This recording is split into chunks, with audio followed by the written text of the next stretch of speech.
Hello everyone, welcome to IO Stream. The stream will be starting shortly, so sit back, relax, and look forward to the chaos that's about to happen. And if you're new, hopefully you enjoy what you see, and we hope to see you again very, very soon. Bye bye everyone.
Oh no, the window capture's on. Yeah,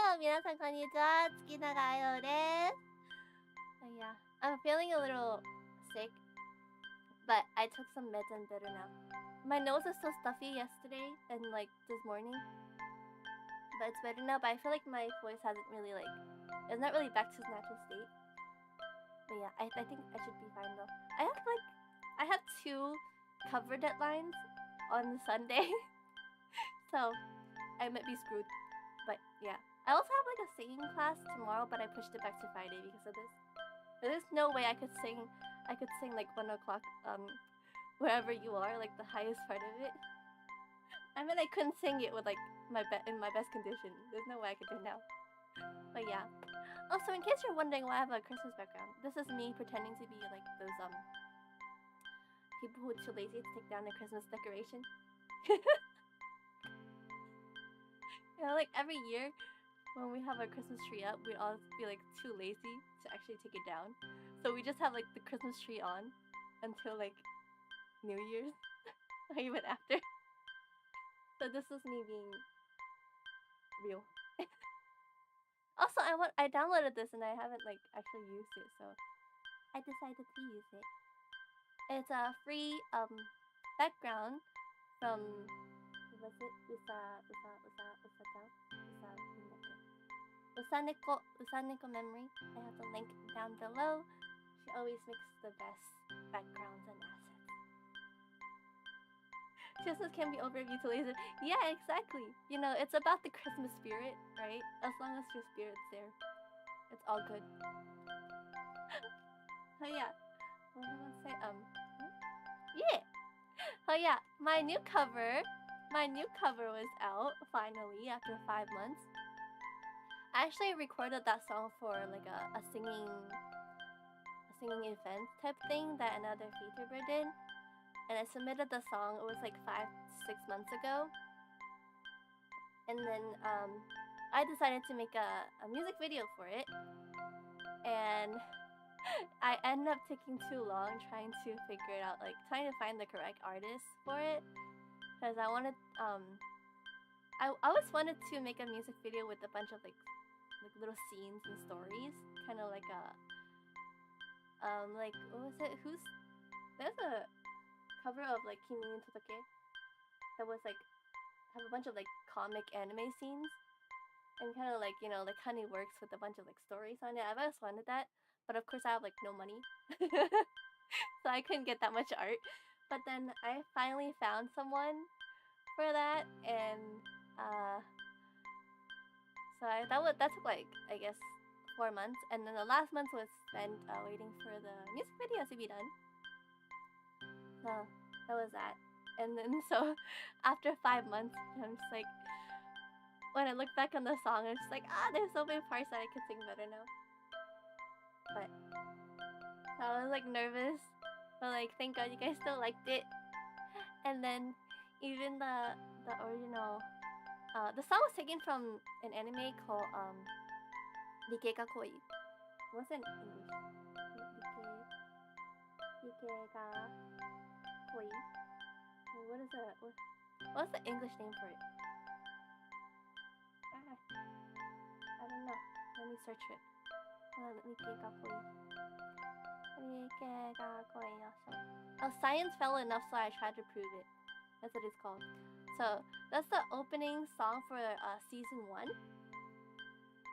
And then the mangaka just this morning retweeted and liked my tweet for it. It was just like I thought I was dreaming because I literally just woke up and like my mind was like so hazy and I was like, is this the dream? Like, am I dreaming about this? Because I'm too like excited that it's finally out. But and then like my mind didn't even think to question like, why would I have like such a detailed like user like a page for the mangaka, like for the sensei? I don't even know the name of the mangaka who drew it. So it's like, am I dreaming? But then yeah, I'm so happy. It can be over before it begins if you never decorated. My family over back in Narnia decorated for it. I didn't actually decorate for it here. Yes, my house here is it's a bit of a mess. But yeah, we reached 788 views. And then the one on Twitter, we reached I think like 1,500 views. I'm so happy, that never happened before. And so today I thought I would show you the comics and a little behind the scene for the music video. And let's see. Okay, this is the first one. Let me move myself. Yes. Okay. So this is the first one. Also, I'll change back to my things. Wait, actually no, that's fine. I'll leave the background. But yeah, so this is the first picture. I took all the scenes. Hello, nice to meet you. Hello, welcome. I'm talking about the art for my new cover. And yeah, so this is the first part. All the scenes are kind of taken from the anime. So what happened, if you guys haven't seen the anime, is that is these two science majors. Nice to meet you, Carlos. Nice to meet you. I hope you enjoy your stay here. But yeah, so the anime is about these science majors falling in love, and then them trying to prove what exactly is, love.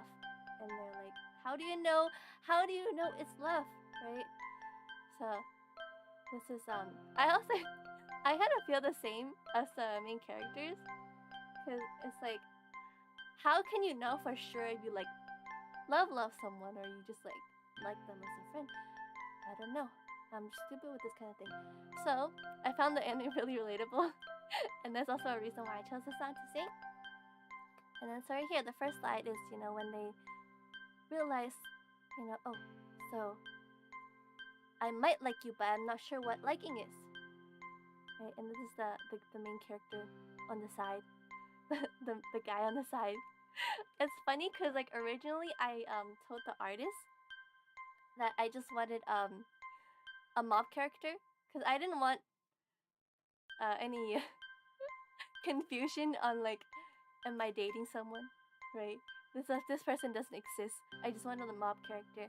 I wanted like a character where everyone can just replace themselves in it, right? So I was like, you should just draw a mob character. You don't even need like any details to the face, just whatever.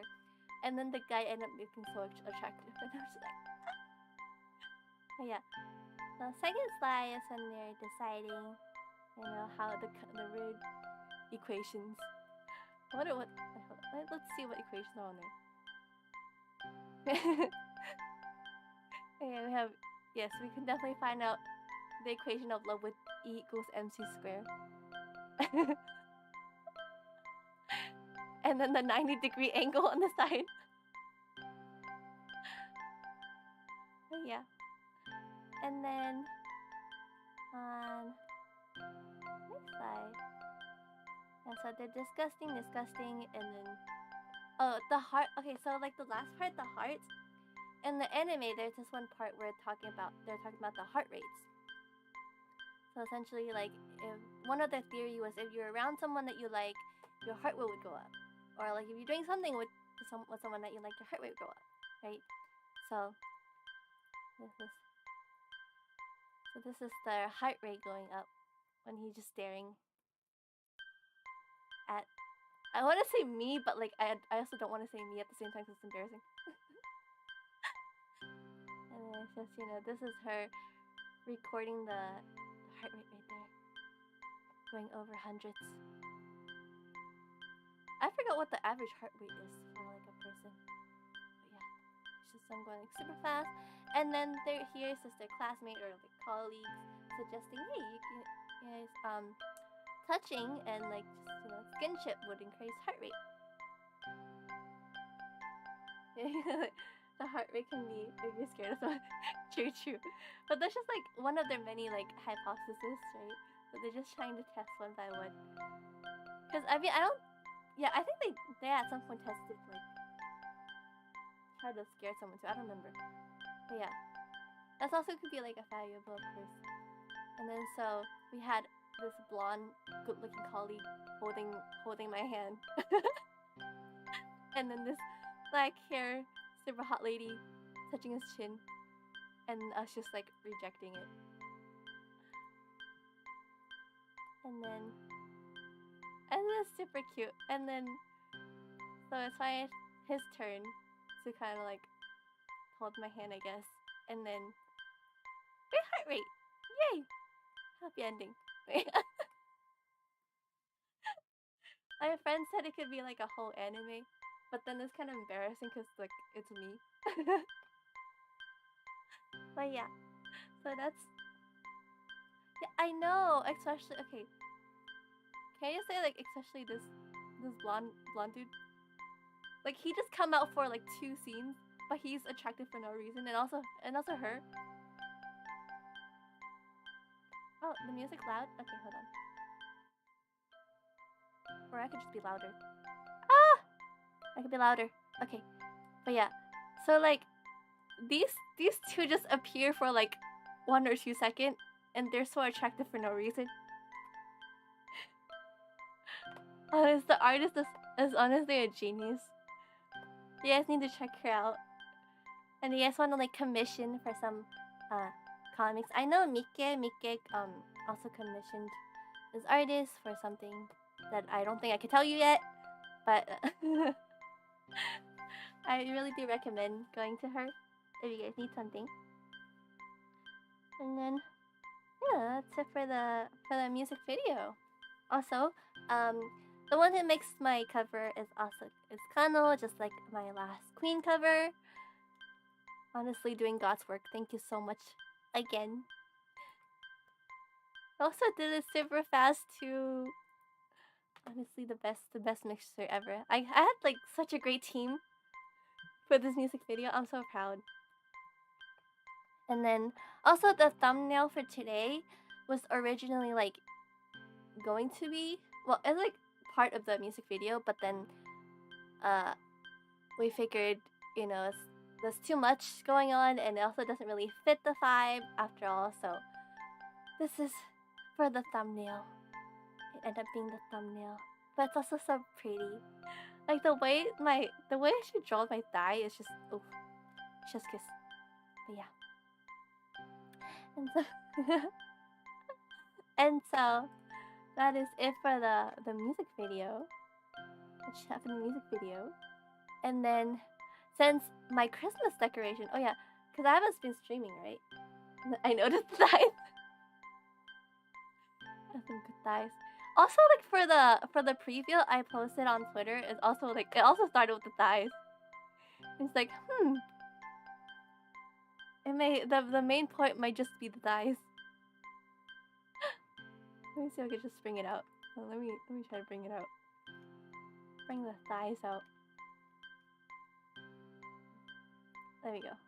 So the cover, right? It's not like a big one. Okay, there's me. And me. And then this is the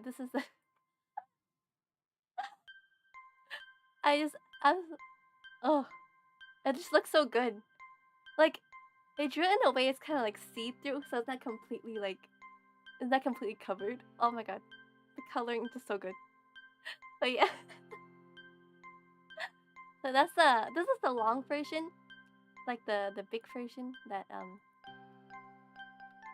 I couldn't fit fully into the thumbnail, right?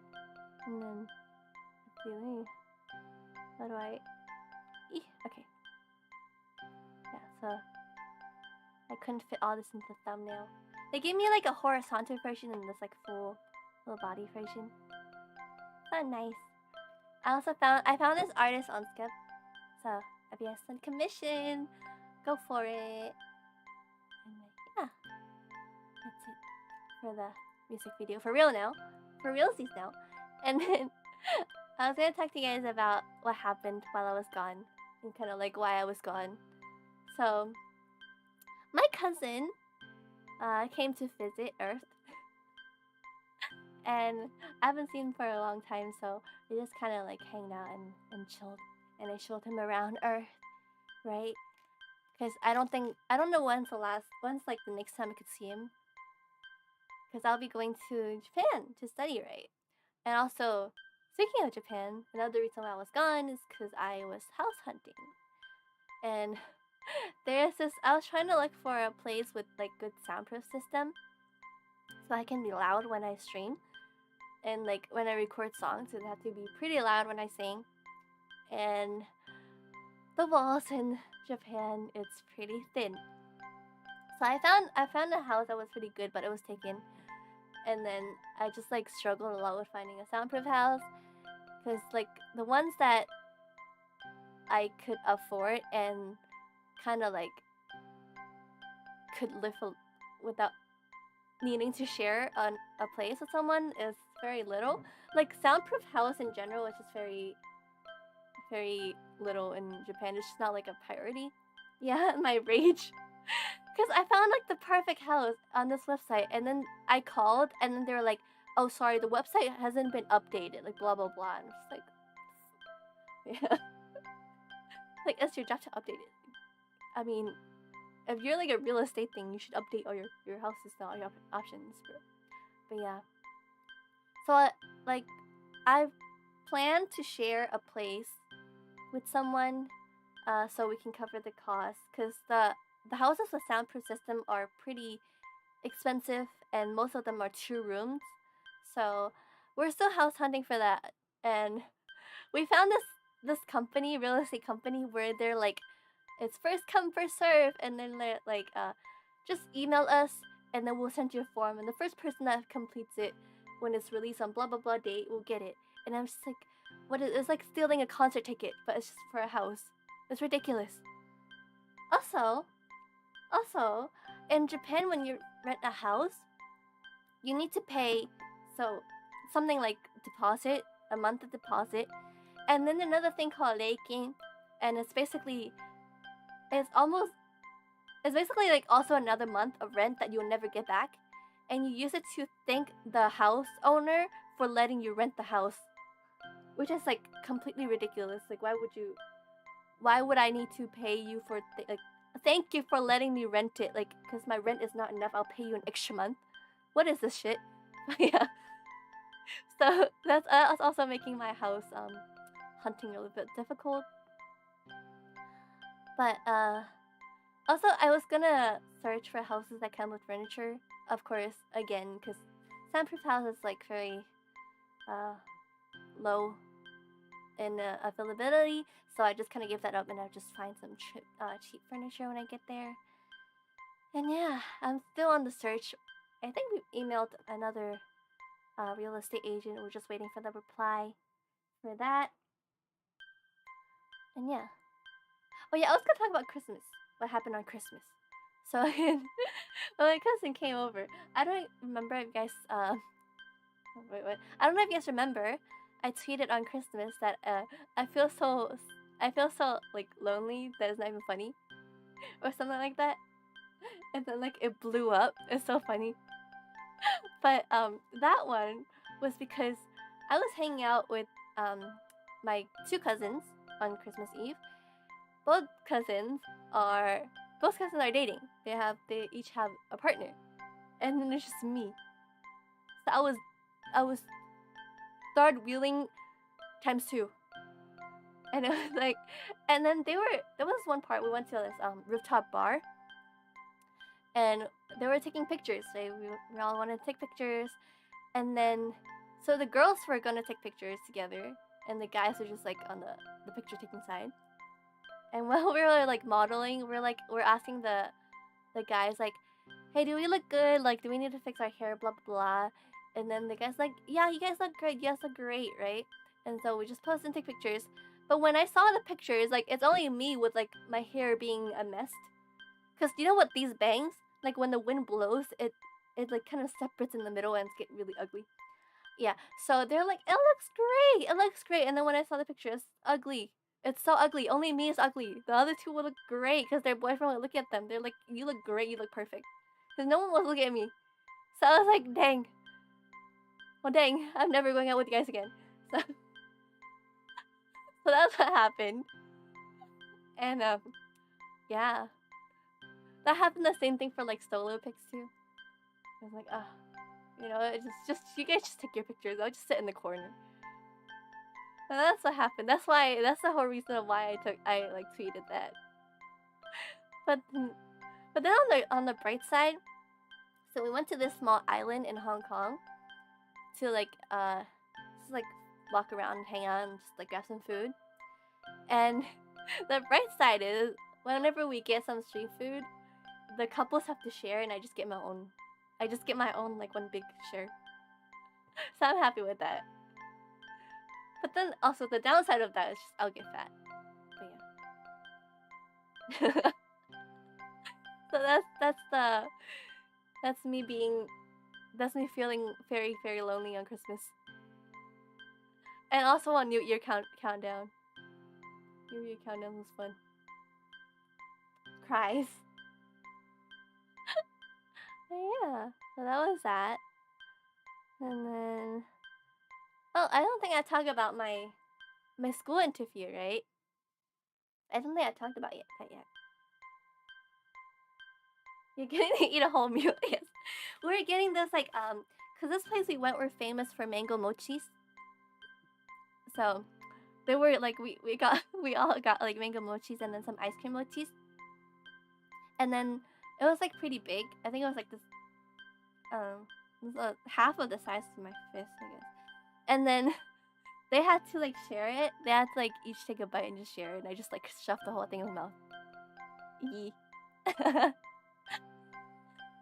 That was all the good part. It's like lonely bum a couple of times. But I mean, you know, they get to share the calories though. I didn't. So. But oh well. I definitely think that like compared to America, my amount of like exercise went up for sure. Like I walk so much because like in America, right, you just get in the car and you just get in and get out. That's all you do. And then like here you have to walk quite a bit. So like yeah, I think it's worth it. I think I'll be fine. Also, there's this like huge stairs before, because I live kind of on the mountain, and to get there you need to either take a bus or a minivan, or you walk up like on the stairs, and it's like a huge and long stairs. So I usually just pay for the bus, but they're like on some occasion I have to walk the stairs, and I've gone to the point where like I start heavy breathing near the top of the stairs. Like my exercise is it's getting good. So like now I like to check my like daily amount of steps that I take on my phone on the health app, and then compare it to before. Because before I used to have like I take like 3 or 5 steps a day, because I never leave my house, and the only time I go is like to the restroom. But now it's like such a big difference. I go out a lot too. keep working on it until you can jump all the way. Like the frog jumps. Oh no. Oh no no no no no no. But yeah. The stairs also where like I get a bunch of mosquito bites. So I hate it. I hate it so much over there. But yeah. That was me struggling while I was gone. Also, I've just been going out so much. I never go out this much. Cause like now that I also have work, right? Like before, I would never take a step outside my room, but now I'm just like so out there. Like I don't even recognize myself anymore. Like I talk to so much people, right? Like I found you guys know that I started working as an English teacher, right? And I complained about this so many times that there are a bunch of kids that like just never speak.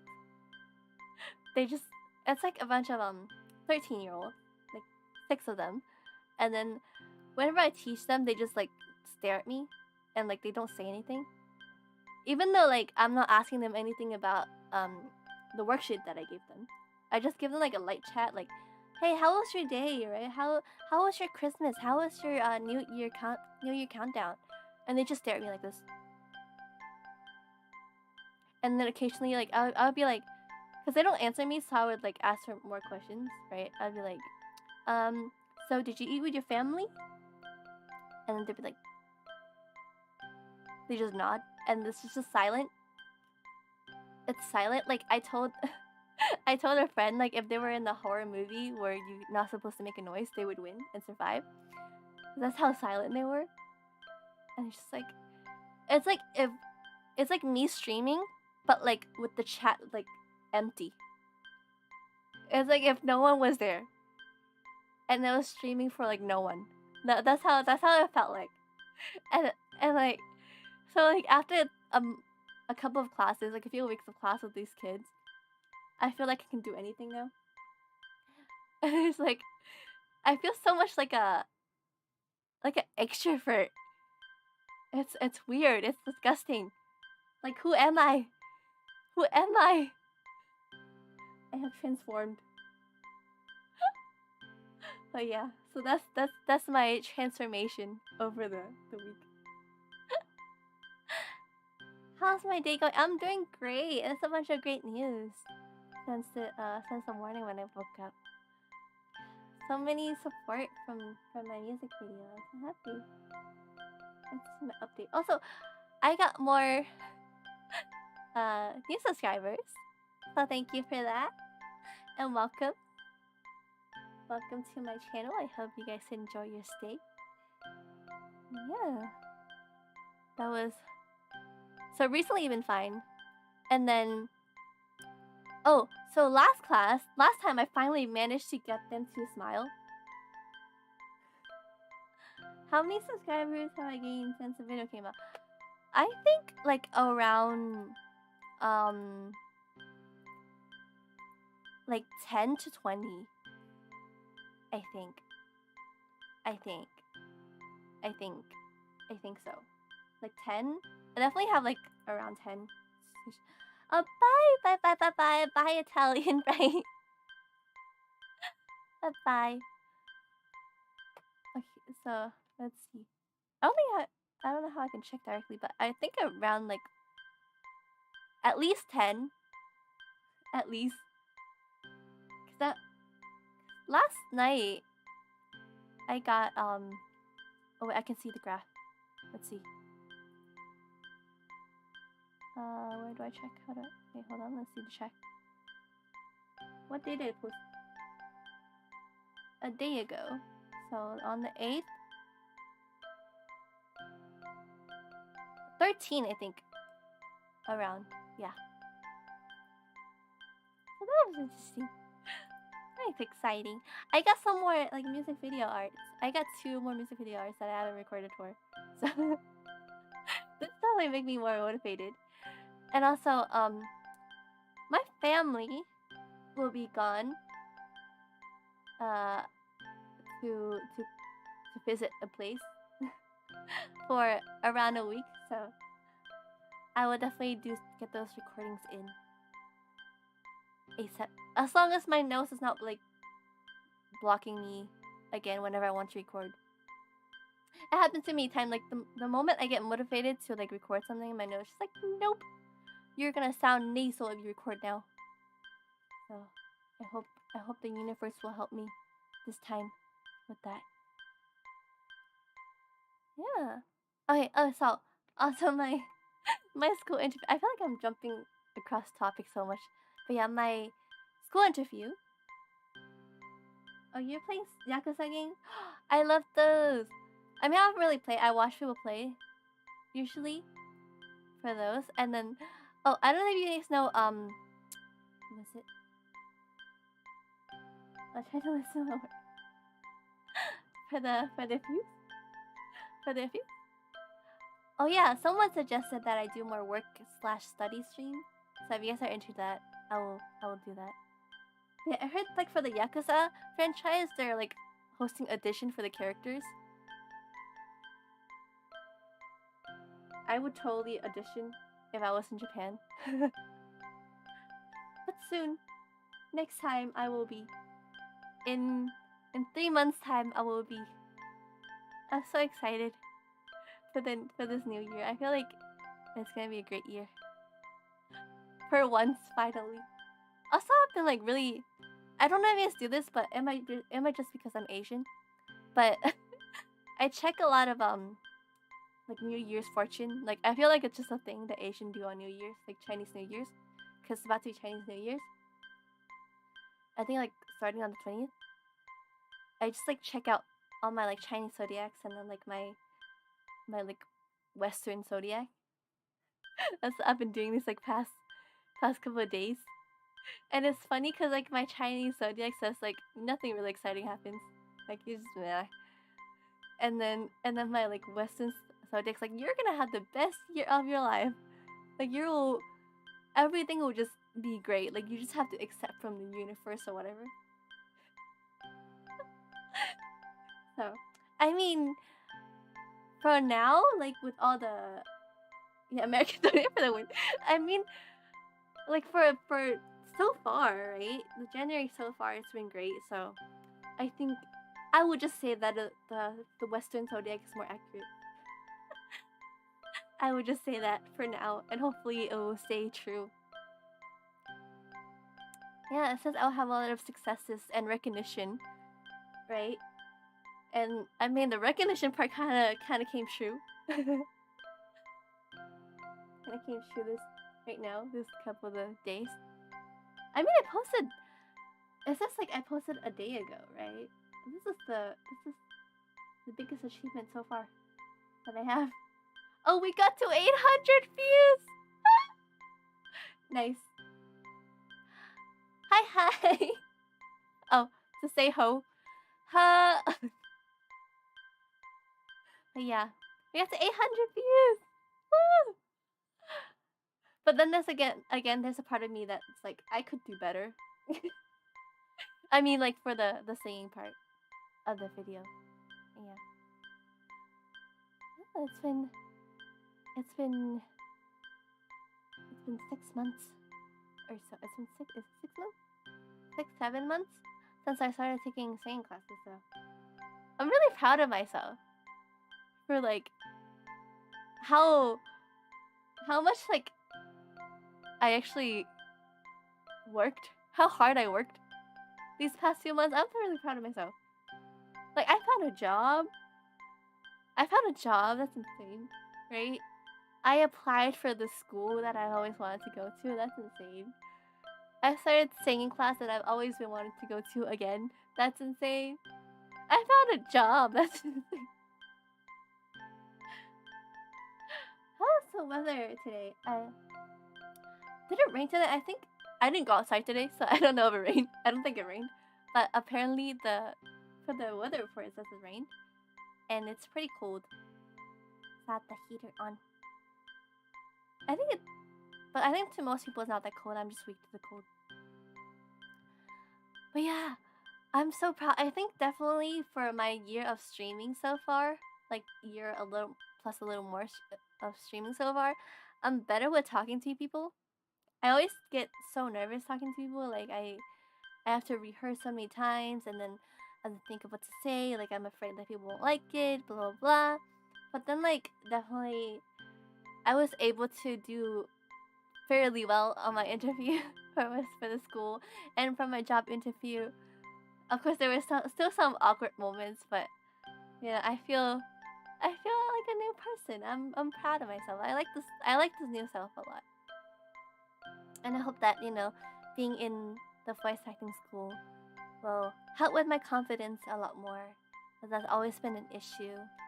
And it's funny because for the Western Zodiac sign reading videos, right? They're like, you have always been, like I guess they call it humble, but I just call it like low self-confidence.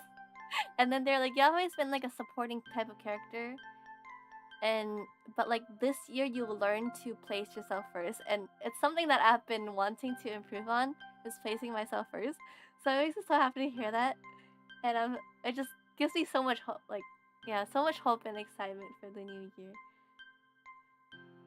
Remember how confident you are in your skill applying an interview. Yeah, interviews. I hate interviews so much. Like, why can't we just text? Like, why can't I just type you my answers? Why can't I just like type it for you?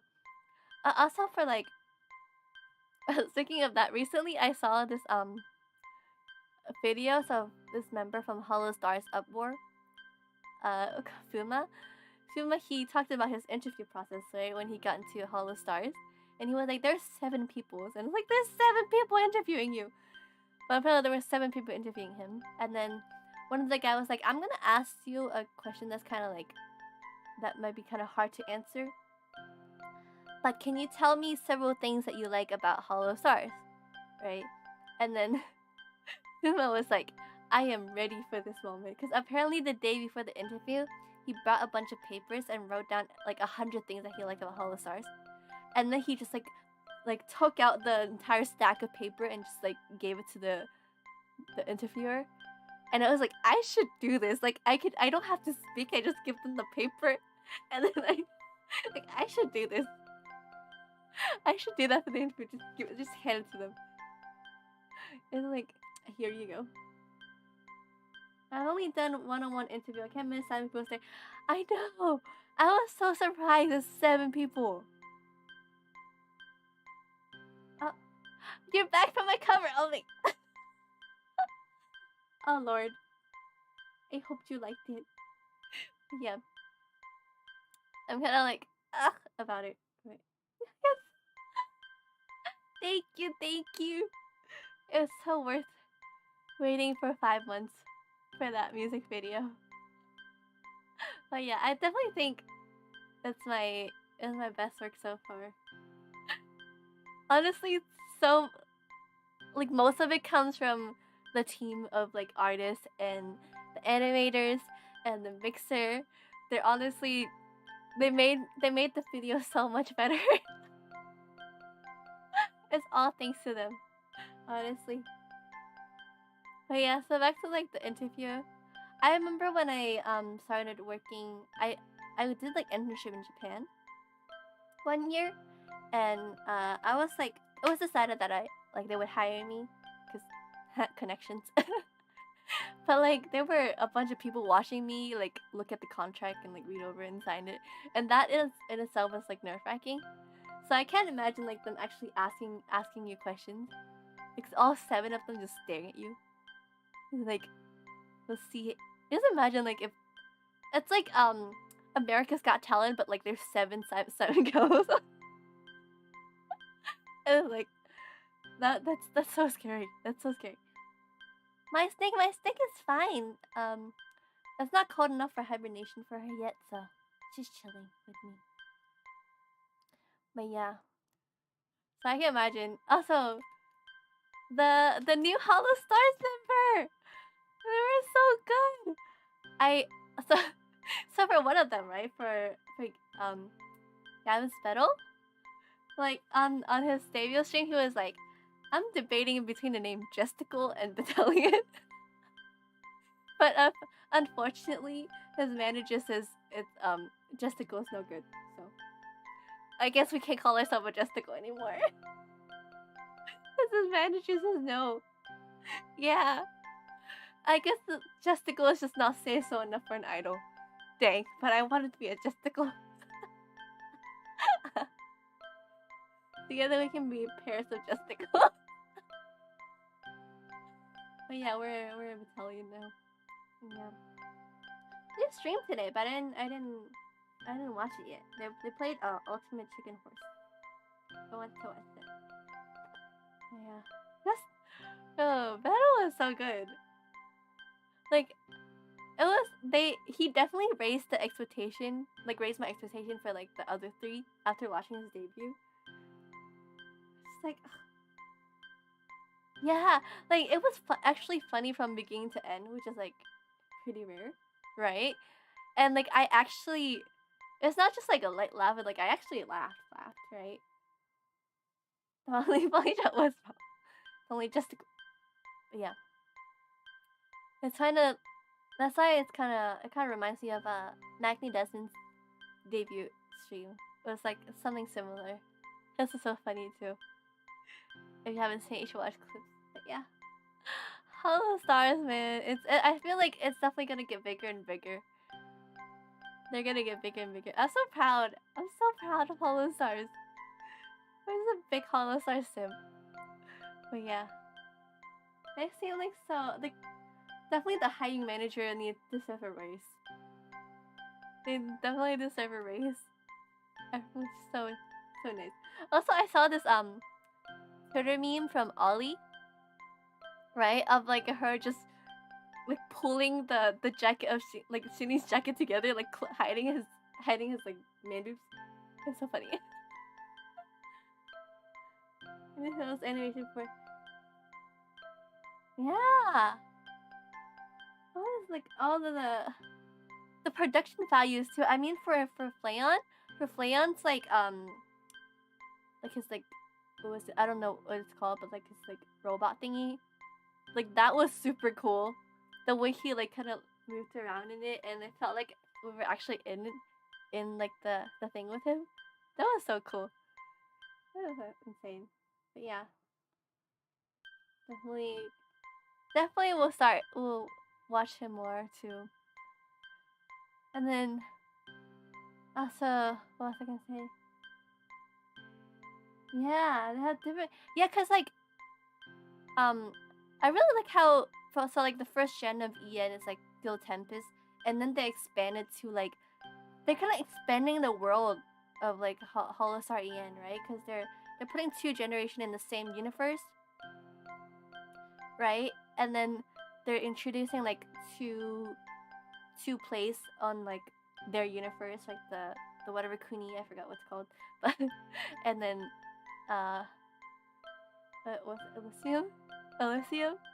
Yeah, so it's really cool how like there's a whole storyline going on. Like they can definitely make an anime out of it someday. Yeah, Senokuni.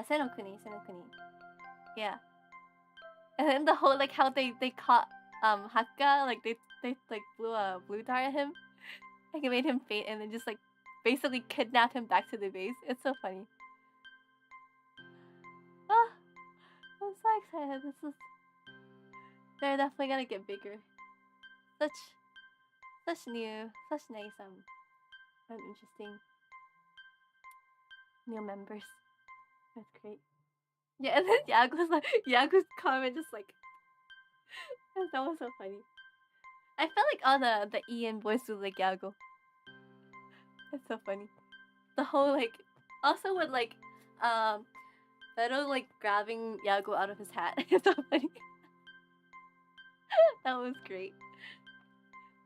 The Yago jokes just is where it's at. I still need to watch the acting. Also, like the acting. I just want to comment on their acting skills for Beto and like Flayon. Like damn. Like even like on for like the. I can definitely feel that Beto was nervous, but like his acting was like so good. Like it was so in character and just, he has the perfect like gesture. From the way he like speaks a lot. Yeah. Flame was so good with his like opening anime. That's insane. Also, like for some reason, I don't know if you've seen Now You See Me, but I thought that like the way that Beto speak reminds me of the main character of Now You See Me, like how he spoke. And I mean, they both do magic, so like coincidence? Yeah. Honestly, like to be a jester or like a clown, like that is some high level challenge right there to like play it properly, because you need that like amount of like not really like insanity, but like something close to it, and he like perfectly matches the character. It's just like I guess you can just I guess you all know like I'm just a full-on jesticle right now. Yeah. His jokes are actually funny. Like, and I think so because I write scripts a lot, right? Because I'm also like voice actor and everything, and the most difficult thing for me to write is comedy. Like it's hard to write a good comedy. Can the name for that become Jesticle? It doesn't make sense. I mean, if you are all comedians, I guess you call you Jesticle. You can be the royal jester, I guess. You can have the title of his. If you're gonna be a full-time clown in my castle, then yeah, sure. The royal jesticle. Yes. It's beautiful. Yeah. I guess you guys can already tell like who's my favorite member so far. Like visual wise, I really liked Ahaka. Yeah. Haka has like my taste in like everything, like visual wise, but like personality wise, definitely special. Yeah. I'm gonna Man, like how did he just come up with such a how did they just because usually like for debut stream, like it's just there you're expected to have some was it some type of mistake somewhere, right? It's like not perfect. But they're just like did everything they executed everything so well despite being so nervous. Like what? I was still at Daddy's voice. Oh yeah, he's great. I feel like he's the stay soul member. He's the member who keeps everyone grounded. And just like, it reminds them that they're idols. Such a nice voice. I like people with deep voices so much. I want that. I want a deep voice, actually. Yeah. Man, so cool. Imagine. I kind of want my own lore video now after seeing all that. Like after seeing Flame's like video, I want one of that. I want one for that. Yeah. Oh, Jerry's dead. Jerry's gone. Jerry's a pile of ash apparently. Did you watch the surprise metal surprise video? Man, he's so creative. Yeah, lore videos. I want to make lore videos, but that would need a lot more money that I don't have. But yeah. Yeah, okay, guys, I don't have the song. I think, cause like, it's just so creative. Like usually people don't really think about that, right? Like even in the past, like from all the debuts that I've seen, like people would covers, they just put covers, and the people that don't have covers, they just don't do anything. But then he's just like, I want to give you something even though I have nothing. Like I want to be a part of this, right? He's just so creative. He's a natural entertainer for real. I wish I could be like that. I wish I could have that. Yeah. I have a lot to learn. Also, I thought that confidence though, that confidence that he have, like when he's like, yeah guys, I know, like you don't have to praise me. I already know I did good. Like, I want that. Hey, Melissa. We all need. It's okay. It's okay. We should. It's really nice if we could like. I would really like to make something of just like us, like our community, to make this like one project with everyone. I think that'd be fun in general. It doesn't have to be like a video. It could just be like a small thing. I think it's just really nice. Like the whole the crown that you made that you're working on. Like I love that so much. Like it's so like we're not doing anything, but it feels like a group thing. Like it just feels nice. It's like it's like a close knitted community, which is what I like. And also like what I want with everyone, like the kind of relationship I want with everyone, right? I just want to be closer and make friends. Yeah, and that is that. Also, I still haven't talked about my school interview. Hey, so did I talk about my school interview before? I'm not sure, but I'll talk about it anyways. Yeah. So the was it the interview, right? They were asking me. There was one question they asked me, which is like what is something that you want to do when you go to Japan, right? And I was just like, but I want to go to Japan. I want to go to school. I feel like such an Asian when I said that. I feel like me. I was like, is that like the answer that they're looking for? I don't know. But like, he's like, what do you want to do when you go to Japan? I just want to go to school. I mean, it's true though, right? Cause like, that is the whole reason I'm going. And then I feel like he was just like, I feel like he was just like, yeah, that's like such a model answer. It's not interesting, but I still got it. So I need to work better on like interviews. I like my confidence is good, but like not like good enough to like not panic when I have like unexpected questions. And like, you know when people I like actually my sister called me right the day before my interviews, like all my interviews, both of them, my job interview and my school interview, to help me like come with answers for like potential questions that they may ask. And like I was fine with those like when they actually asked the question, but then like when they actually like asked me something else that I didn't expect, even though it's like the easiest question, right? My mind just like go blank, which is also like something I need to work on. I don't know how people do it. I saw this like someone made like a frame. You know how like when you play a visual novel, they have like a text box, right? Someone made it like a fake text box to put on the to put on the computer screen. So like when it feels like a visual novel game with your interviewer. Like I want some of that. I want to make myself one of that. Cause it's just like it's not for sale. It's not like a product. But I just thought it was so interesting.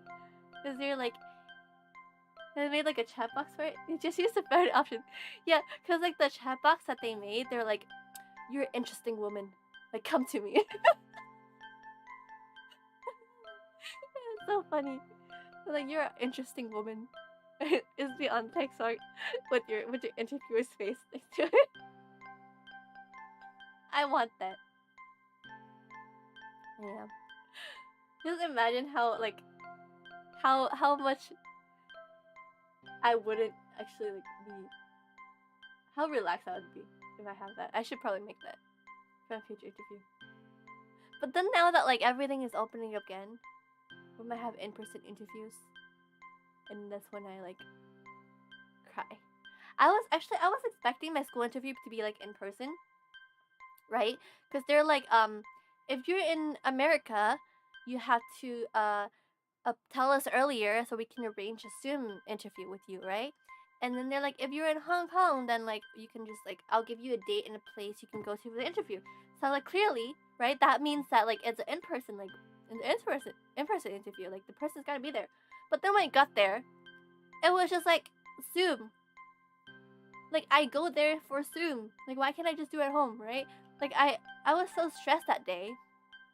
Because I was looking up, like, what are the proper attires for, like, a Japanese school interview, right? And then I was like, I had to wake up so early. First of all, because I live really far. And then when I get there, it's just a big TV with, like, Zoom on it. And I'm just like, I could have done this at home. I could have done this at home. Does Hong Kong and Japanese voice acting communities have a tight relationship? I'm surprised. So, it's not really like for the voice acting. It's for Japanese schools in general. So there's this place where they help Hong Kong people apply to Japanese schools. So not just like voice acting schools, but like, you know, language schools, universities in general. Yeah, so it's like why did I have to come here? Like, if it's gonna be Zoom anyways, why can't I just do it at home? Like, it's ridiculous. So it's like, they have to like, oh, if you decide to go back to America and you want to interview in America, then like you have to let me know early so I can set up the Zoom meeting for you.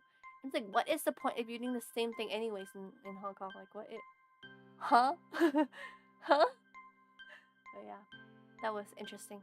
I was fully expecting like the person to actually be here, because I like in a interview. In Japanese interview, like there's a bit of etiquette that you have to follow. So first of all, right, you have to knock on the door, wait for the person to say enter, obviously, and then you open it, you stand by the door, you close it, you say excuse me, like "失礼します," right, and then you walk to the chair, and then you say like again, like "失礼します, よろしくお願いします," like please take care of me, like excuse me again, and then you wait for the person to tell you to sit down, and then you sit down and you say thank you for that. And then after the interview, you get up from your chair, you say thank you, and then you walk to the door, you say thank you again, and then you leave, right? There's a bunch of like etiquettes that I like studied. I studied so hard for, but then it's just literally a Zoom thing, so I didn't need to do all that. It's so stupid. I just wasted my time. I just wasted my time. But yeah, I mean they made things easier, so I guess it's fine. And then when I got there were only like three other people there for the interview, I guess. And then I was given a script for like to read for a couple minutes by myself, and then I go into the interview and then I read the script for like 2 scripts, and then yeah, that was it. It was pretty fast process, surprisingly. But yeah, I figured like I don't usually have motivation and confidence, but like so when it's something that I really want to do, I just kind of dig that confidence out from somewhere. I guess, you know, I guess that's also how I learned Japanese, just like because I really liked it, and then everything just becomes easier. Yes, when I do it. But yeah, so my New Year end resolution, because I haven't really thought about that. Right, hold on. Let me change back to my. I'm gonna take off my Christmas decorations. Finally. But yeah, so my what is it? The New Year's resolutions. I haven't really thought about that, so I figured I'd ask you guys for help on what I should put for my New Year resolutions, to see if you guys have some like something that you guys want me to do, or like some wishes. Christmas has ended, Rip. I need the chat to be more clear. It will come back. Actually, I'll just put up the Christmas thing whenever we feel Christmassy. See, it will forever be here. Forever be here in our hearts. It's about the spirit. As long as our heart is forever Christmas, it'll be fine. But yeah, I thought we should talk about, you know, if you guys have anything that you guys want me to do for New Year, right? So something that I want to try, that I've been wanting to try, is more voice acting and voice acting stuff, because you guys know I do voice acting, but I haven't really like showed you guys like voice acting stuff. Do you think the Grinch is going to like Christmas too? I think it's just him to not like Christmas. Actually, I saw this theory of like the Grinch being born in a like supposedly a different town than he was supposed to. Like he was delivered to a wrong location. That's why he was like different than the other people. I remember there's like story for that. It's like no, it's like so apparently the place for the Grinch, I forget what's it called.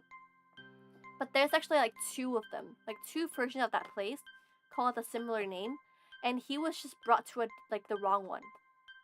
So like the Grinch, the way like the reason why he looks different is because he wasn't like he's not supposed to be there. Like he's supposed to be on a different town with full of people who actually looks like him, but he was delivered in the wrong place.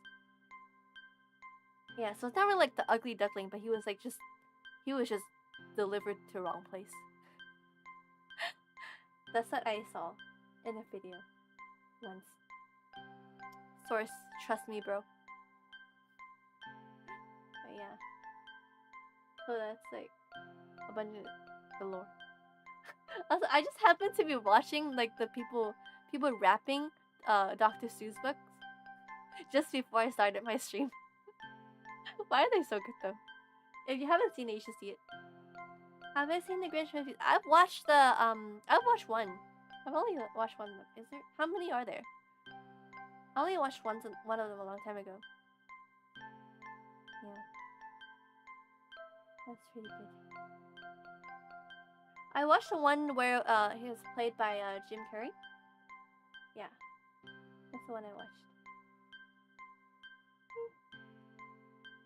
I don't think I watched like the cartoon ones. There's what? There's a new one being made? When it's not even Christmas? Not that I watched the live action. Wait, so they're making another animated one? Dang, I didn't know that.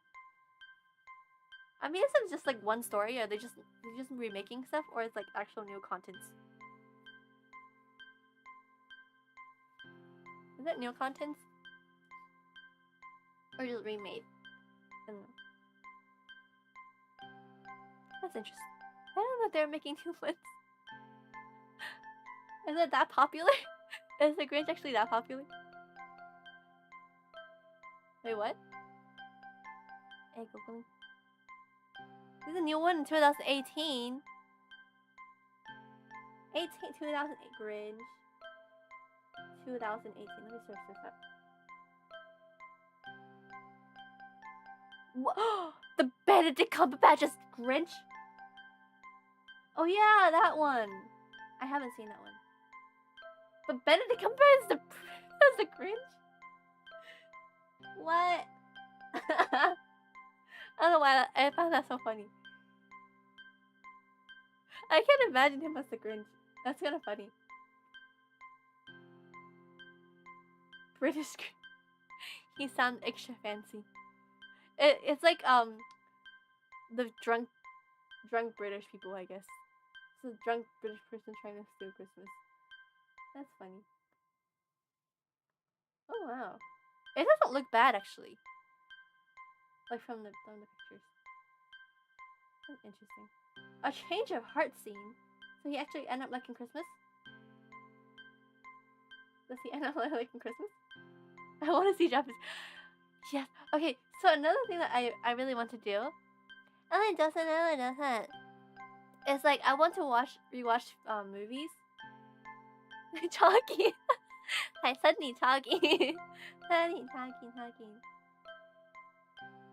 Wait, sexualized? What? What part was sexualized? I don't remember. It's been too long since I last watched it. Yeah, another thing I want to do is like to watch all the movies in Japanese. It's just so much cooler.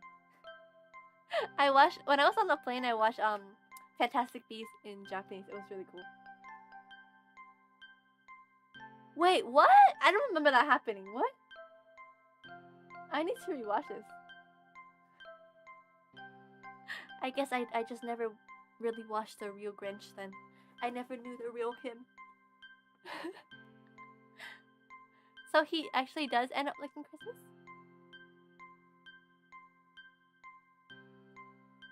Do you guys remember what actually goes on in the store? I don't remember. Like, do you guys remember why he actually hates Christmas? I don't remember. It's been too long. Super strong. The Grinch is super strong. Why does it sound like you're discussing like a hero in a Marvel universe? Like, the Thor is super strong. Like, Thor is stronger than blah blah blah. Like, the Grinch is really strong. I don't know why it sounds like that to me. Oh yeah. The show is just how much of an asshole he is. Yeah, I only watched the 1 too. I'm missing out. I'm missing out a lot. My cousin really liked Grinch, so I felt like I didn't know there was like so much going on. I remember the song's post-redemption Grinch is sitting there horrified as he's roasted. What? Roasted? I do not know anything about the Grinch, it turns out. I thought I knew. Which one did you watch, Brian?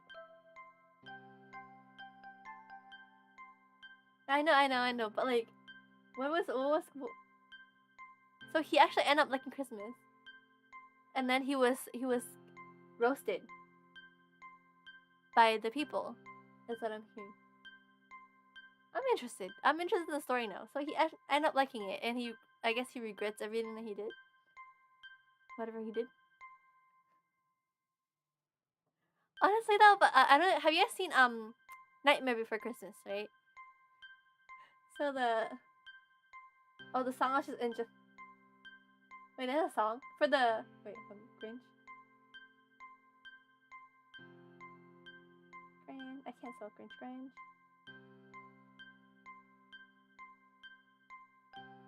Oh, is that the you're a mean one? What? I only know that one. Wincy, hi. I only heard the you're a mean one, Mr. Grinch. That's all. I don't know. Is that the one? Yeah, that one. I only know that part. You're a mean one.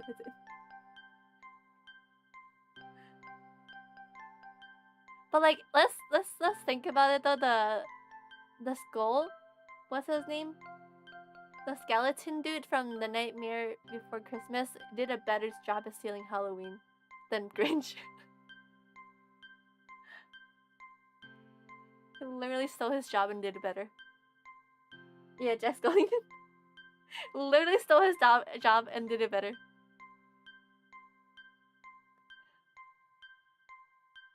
Except he had like a good intention, I guess. Get wrecked. It was like his whole thing was supposed to be about stealing Christmas, but someone else does it better.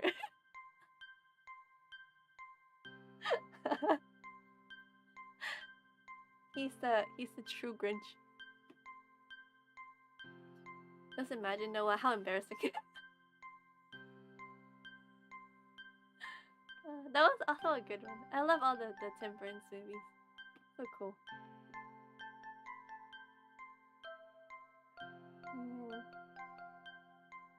Oh, I'm missing out so much. I guess just like every time I watch like movies on Christmas, it's always Home Alone. Yeah, he had a whole army too. Did Jack also see Christmas for the first time? Yeah, he saw Christmas the first time, and then he wants to like just like take over. He wants to take over his job, and like end up giving the children like really scary stuff. Mika yaha yaha.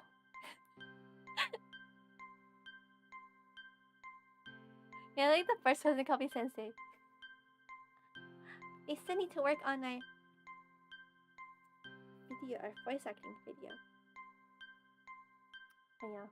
Oh yeah, he has a dog too. He has wait. Oh wait, Jack has a dog too. Jack's going to have a dog too, right? It's either also a skeleton or a ghost. I don't remember which one. Thanks, yeah. Yeah, he have a dog too.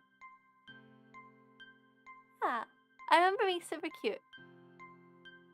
I don't remember if it was like the corpse bride that has the dog or the other one.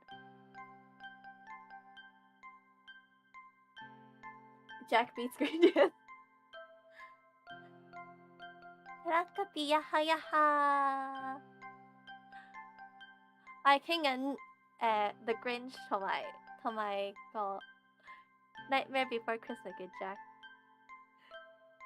Kiwi, did you wake up from your nap?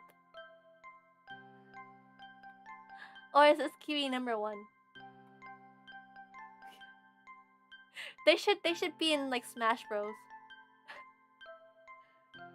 They need a battle to the death. A Kiwi 1. Again? Yeah. Does he have high strength? I mean, what stats does Jack have? He can summon his army. Right? He can summon his army.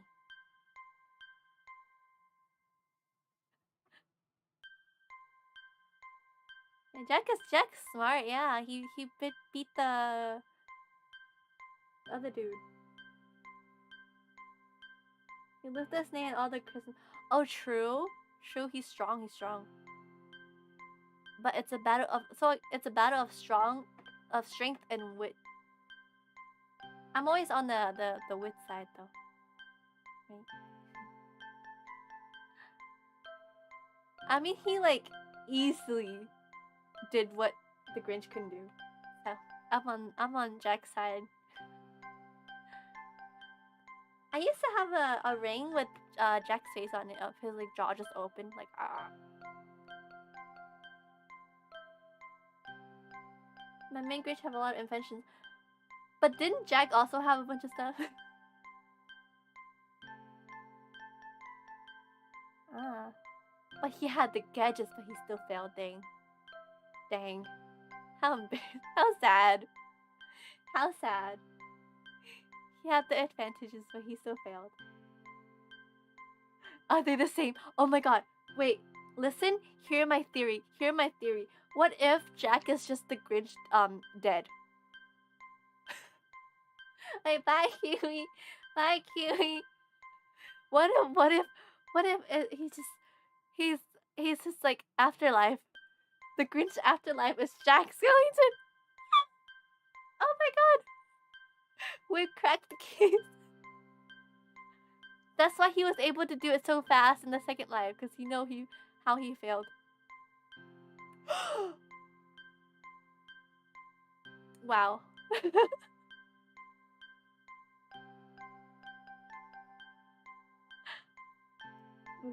Yeah, the ghost dog. Everything makes sense. Big brain.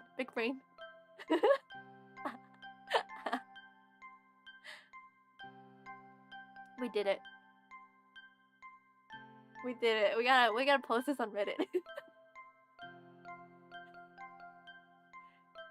And maybe like he forgot that he was the Grinch, right? But then when he saw Christmas for the first time again after he's dead, he was reminded of what happened. And then he was like, I am going to ruin Christmas again. And then he did it.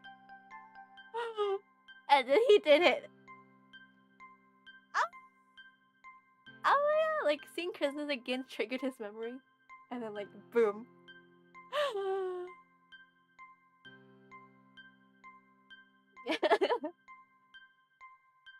The clues are all there.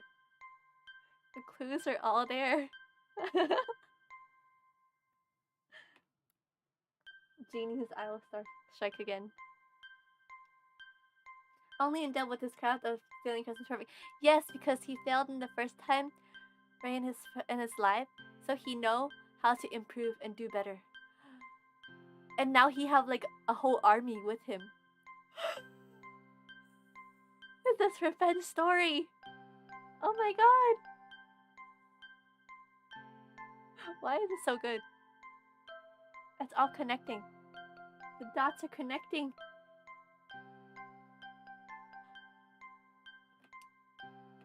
That's nice. I wanted the Who's with the army, or like his original like family, like the people he was supposed to be with. Maybe, I don't know. But like, dang, we did it. How did this turn into this? Yeah. We solved the case. We have to post it on Reddit. We're in a discussion. Who is? Who? Are they made by the same company?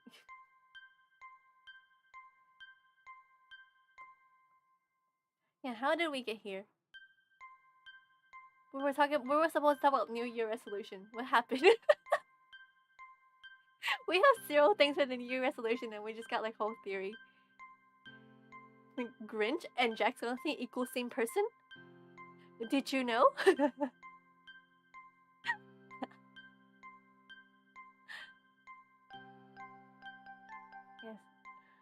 And no need for who needs New Year resolutions when you can just keep cracking cases.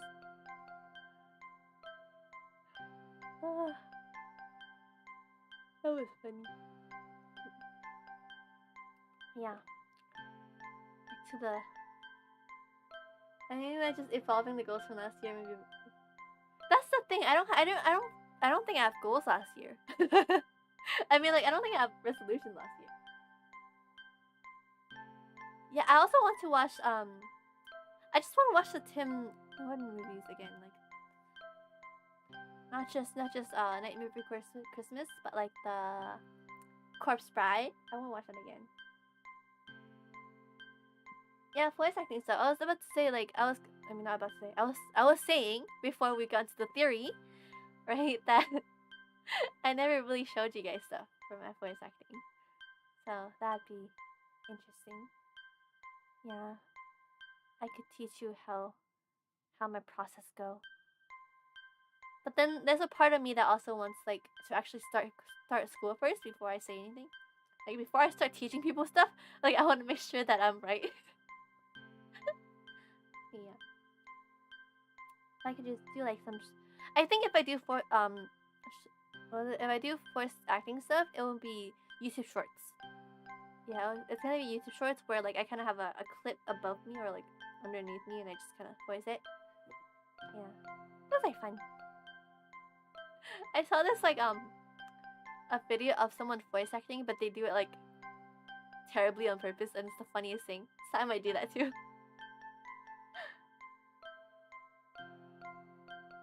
If I have a sequel to Nightmare Before Christmas, how would it go? How did the movie end? I don't really remember. What was the ending to Nightmare Before Christmas? It's been too long. Him fisting all holidays. I want to see him fisting Easter. It'd be funny. Oh, and gee, is that my soul sister, Petra? Hi. We're cracking the case to Grinch equal Jack Skellington. It ended with when Santa fixed Christmas and told Jack he could visit, but to never steal Christmas again. Oh. Is there something stopping him from stealing Christmas? He could try again.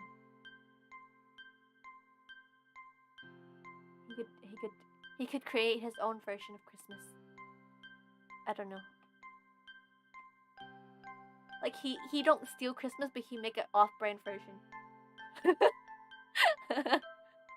he make a Walmart version. And then he tried to win over the extra Christmas with his version. I don't know. There's like this hidden lore. Oh, and a video game. Okay. Mwah. Maybe just go to holidays to solve and help them. A whole redemption arc? Oh, redemption arc? I feel like it should be still a little darker. I don't know. Let's take over Let's take over Easter. I still like the Easter takeover plan. Oh yeah, I think he could just maybe he could just like again try to like make his own holiday again. I don't know. That's a sequel. It'd be fun. I didn't know they have a video game.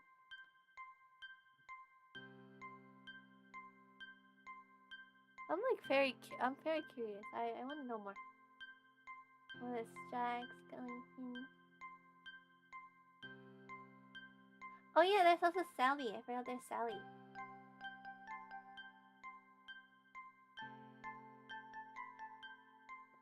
Oh, hey. He's a pumpkin king.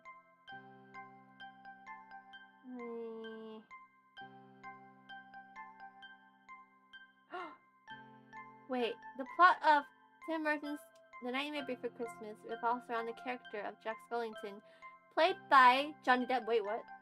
There's a version that Johnny Depp played? Oh my god. What?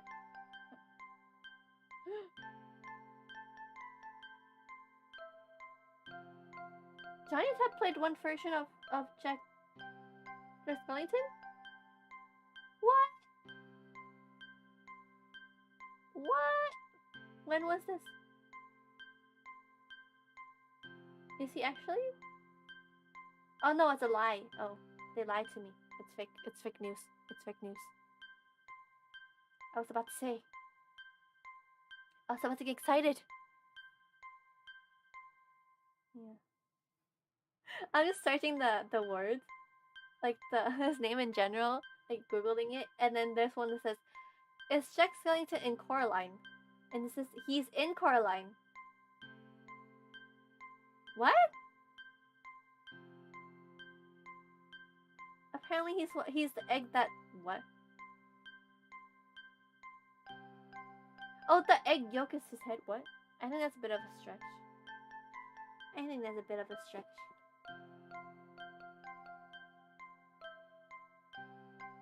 Yeah.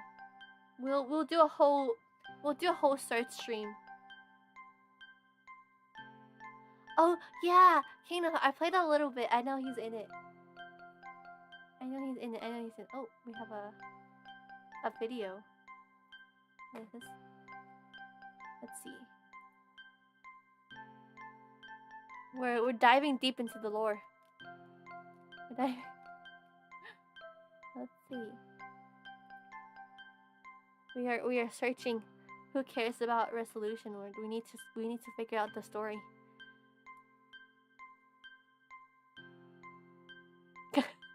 How I imagine iOS 701 interview looks like. That's funny. And then...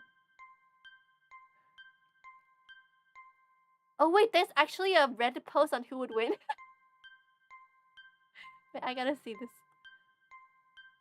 Okay, let's look at it together.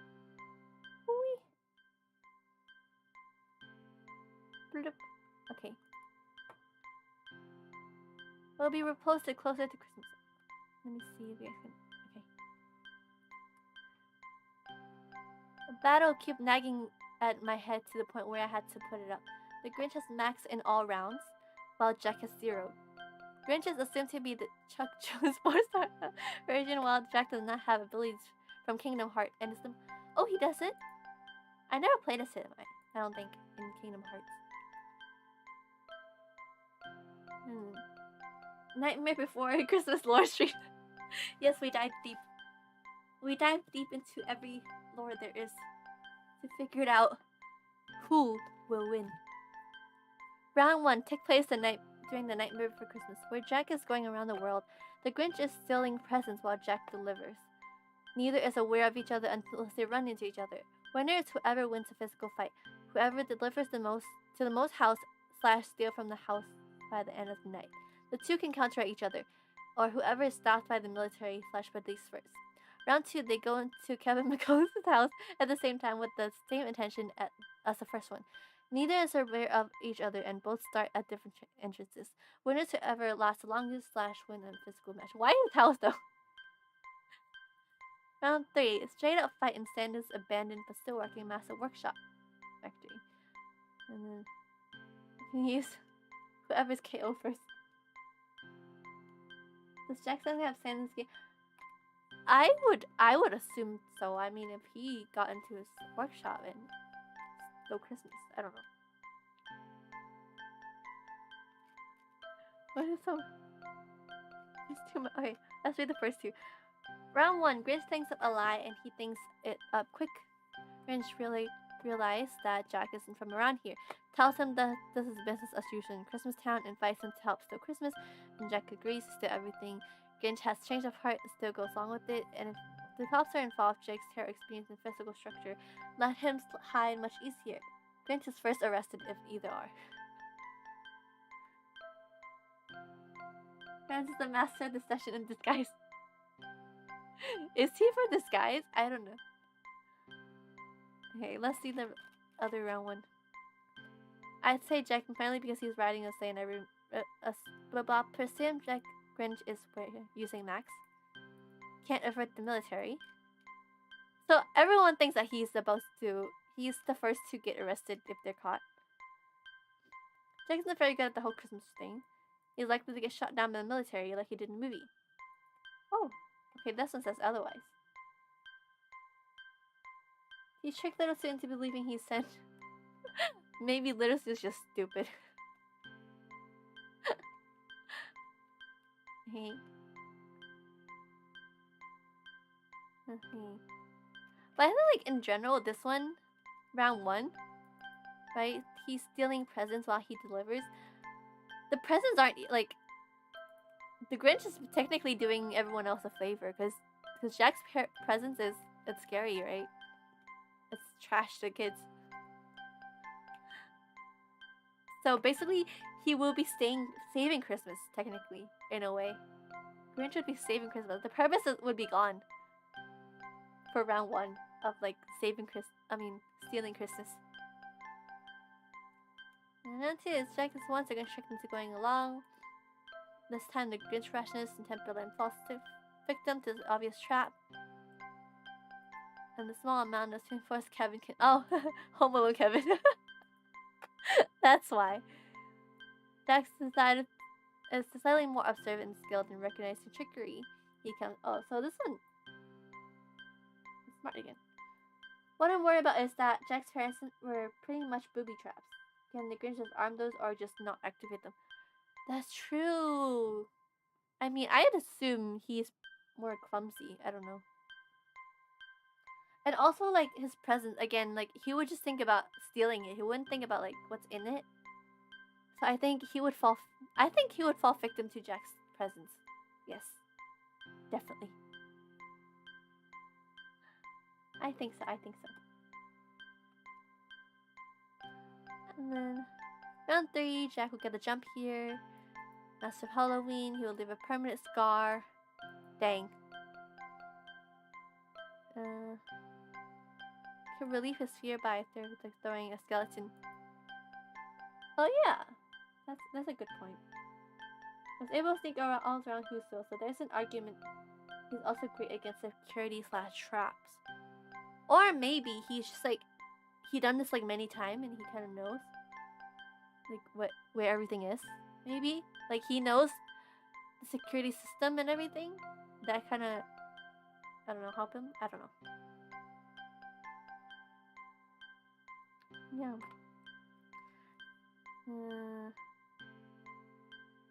I've only had the pleasure of watching Nightmare Before Christmas up until Jack tells the local about Christmas Town. If I'm missing anything huge, like Jack actually being a skilled comments, and let me know. I did not see Max and Zero. Grinch will probably ignore Max, so it'd be a good warning system if he listened in the first 2. And Zero would be likely a huge help in the already lopsided round 2. Zero could make Jack's scare all the much better and use as a scout. Max, however, could reveal some vital components of the scare, meaning the whole thing could be ruined. The rest are the same, but with more emphasis on Jack's initiation. Jackson's agile. Well, I'm not sure. Blah blah blah. His fight was okay. Yeah, that's what I'm saying. He had a fight right in the movie, so he can hold himself down. I think.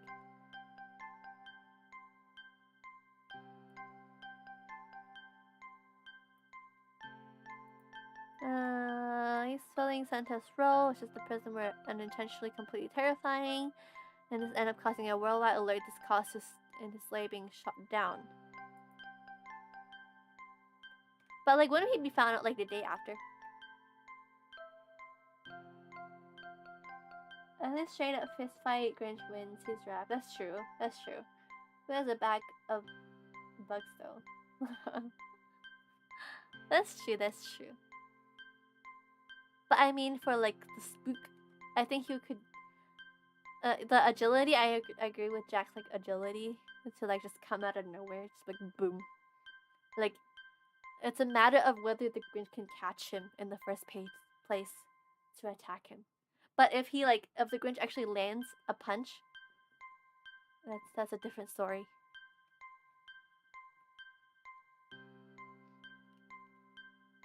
Yeah.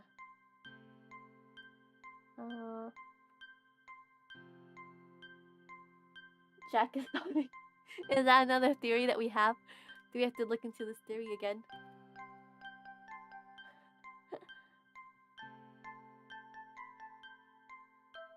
It's a Dark Soul boss situation. Jack is agile, but he was dead if get hit. Yeah. But also gives him time to like think. Give both of them time to think. Oh, this is a difficult fight. It's difficult. We'll never know. You'll never know. It's too hard.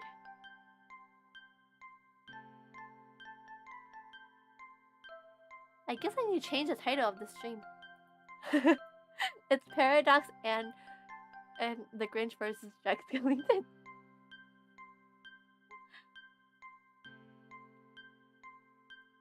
Yeah. Interesting. I guess we'll never know.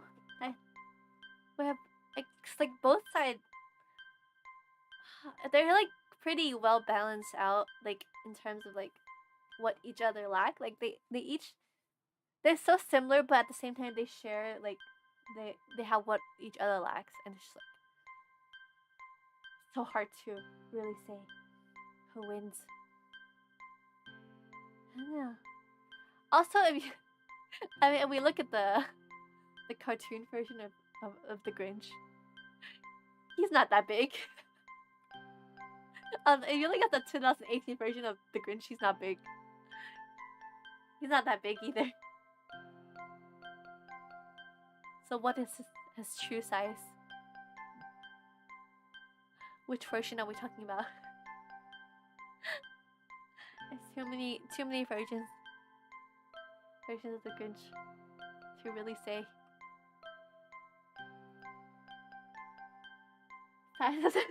But I mean, like, you know, if they're like both as just as skinny, just because the Grinch has some meat on him, right? Doesn't make him that much. I don't know. I mean, if like, also Jack Skellington can have some like, I don't know, inventions that can overcome his strength. I guess I don't know.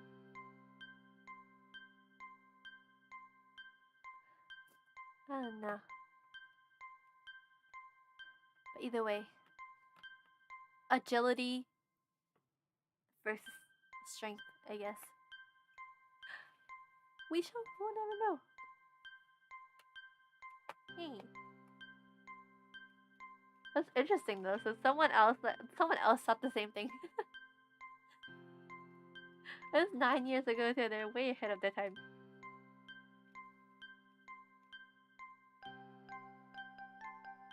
Oh, there's another thing. Are intentionally terrifying is not Jack's intention.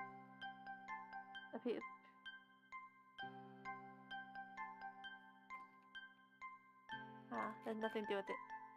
Okay.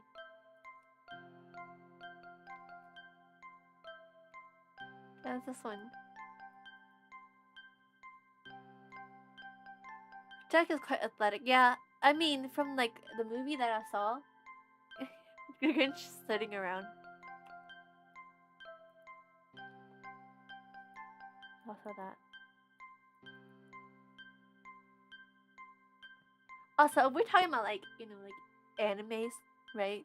Like the weak protagonist, like against this like huge person who's like so much stronger, right? Like, I don't know, like Hero Academy. A Hero Academy. Jack have a chance of winning too. I don't know. Or just be a tie. And they end up just working together. They just become best friends. That could also be a thing. That's a fun thing. Honestly, this is more like a WoW stream. It always ends up this way with my stream. We just talk about one thing and then like just leads to like some weird dark web stuff. The end of the movie is yeah. They just learn. They both learn about.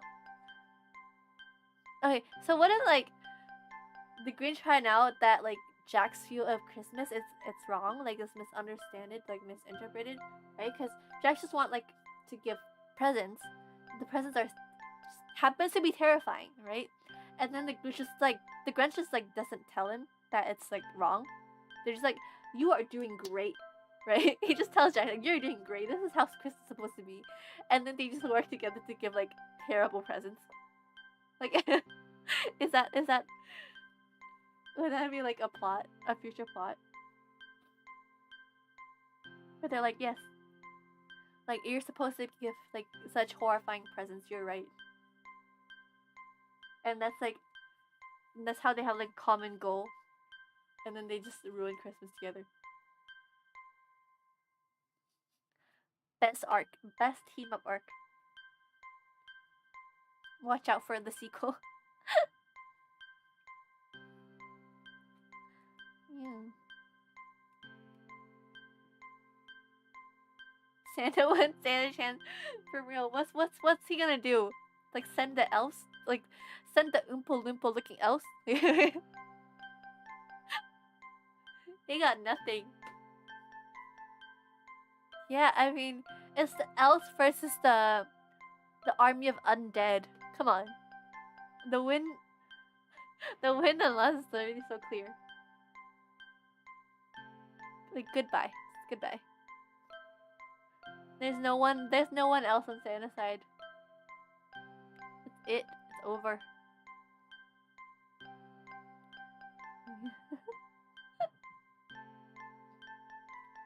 We can definitely write a story. Okay, we have another thing. Okay, hear you out.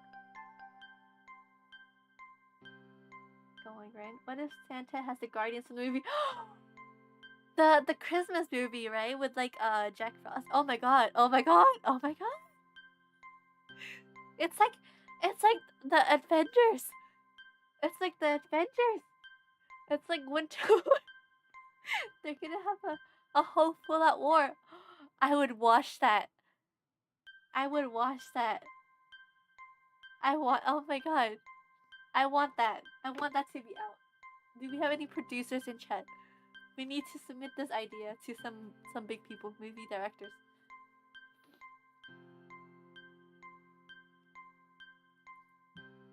We need that. Is the whole team the death battle? Who made that the death battle banner? I loved this anime. We're making it where Grinch fights Jack Skellington and teams up to be the ultimate villain teams against the Guardians. Yeah, so wait, it's happening, right? So they're fighting, the Grinch and Jack is fighting, and then Santa called the Guardians, right? Santa called the Guardians, and then the Grinch and Jack realize that what a difficult situation they're in, and then they decided to team up, and then a whole like war happens. Oh my god.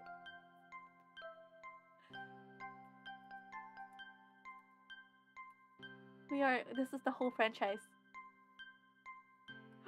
Battle of the Jets, we need that. Yes.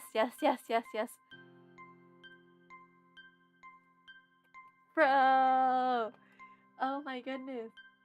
Jack the Reaper show up because no, Jack the Reaper show up in like the ending. You know how like in Marvel movies the ending they have like a like a bonus or like a sequel, like not a sequel, like a little tiny sneak peek to the next movie. Like in the next at the end of the movie, like there's a scene with just Jack the Reaper showing up. Yeah.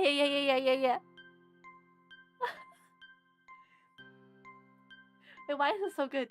Why is this so good? We did it. This is this. They better make this into a movie, is it?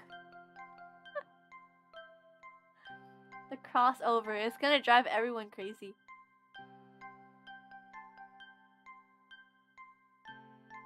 And then we have like for the Guardians, right? The Guardians, they have the person that the one that makes people like go to sleep and have sweet dreams, right?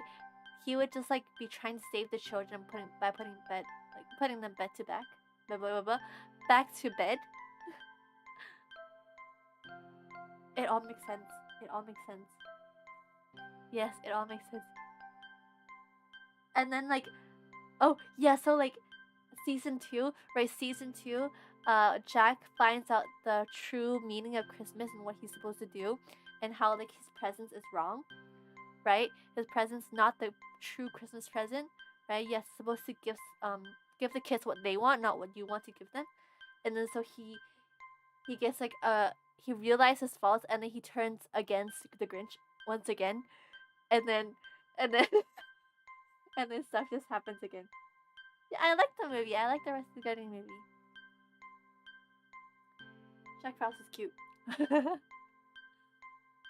Yeah. It's like he realized, so in season 2 he realized.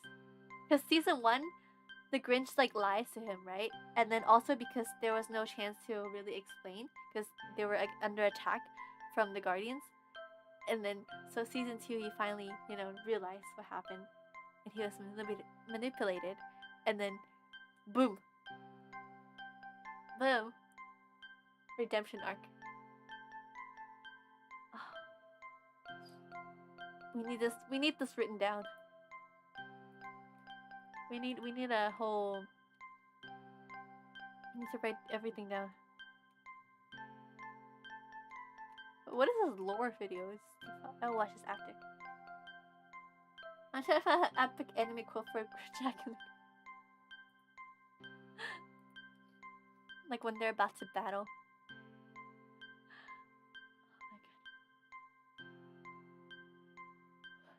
We need this written out. We need to watch this. Yeah, Santa's so buff in the movie. Santa's huge. He's jacked. He's jacked. Pun not intended. He's jacked.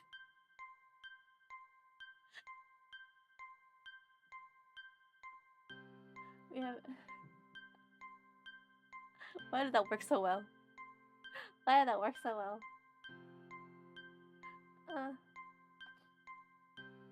My pun's another level.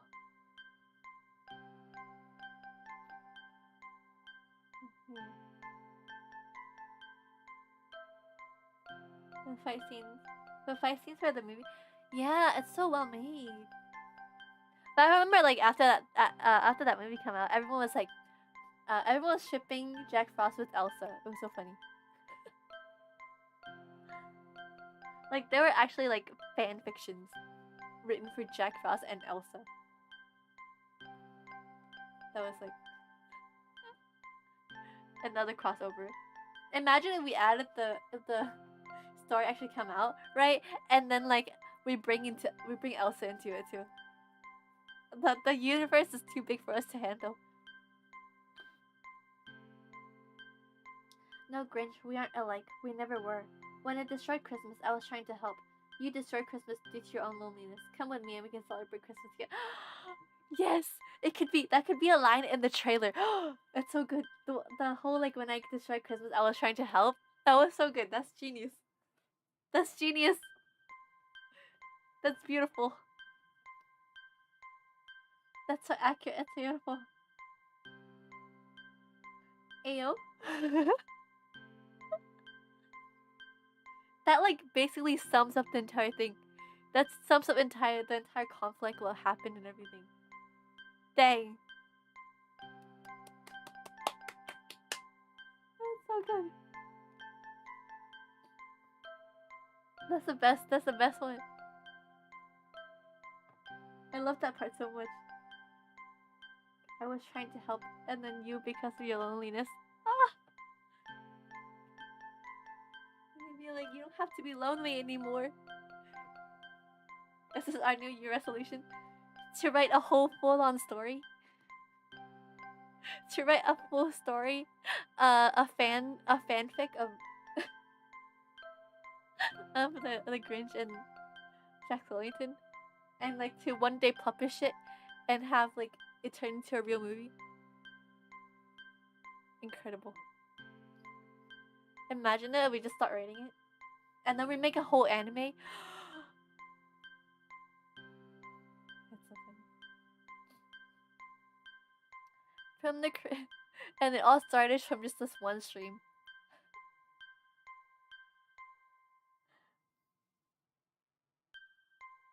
How did they even start? I'm like looking at the chat and it's like, how did it start from? Have you seen the Grinch movie? Yeah, we can start with like comics. Yes. We can find the artist for my music video to draw the comics.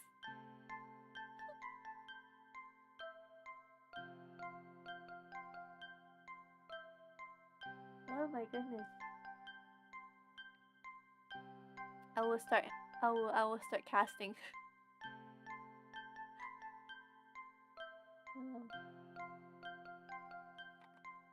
We can't be the only one. We can't be the only one to know such a great story. We need to get this out to the world. It's too much of a waste if we just keep it here. Hey, you interested in some jackals? That sounds like a bit wrong. It sounds like Jack Skellington like and the Grinch like fanfiction as in like BL fanfiction. That sounds a little wrong.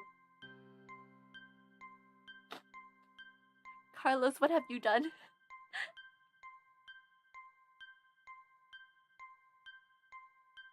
You have started a great story.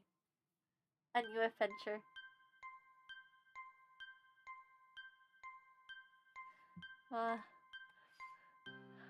I was kind of tired. My New Year resolution is gone. We just never think about it. There's no point. There's no point. Life is fulfilled. Resolution is done. I never knew I needed this. But here we are. It started with, have you seen the Grinch?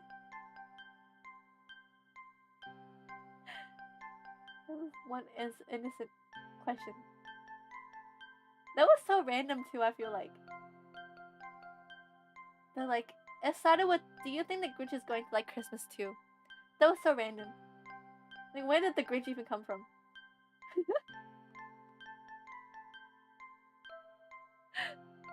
Where did the Grinch even come from in the conversation? It just randomly popped up. And we're like, it demands our attention. It's because I stole the Christmas background.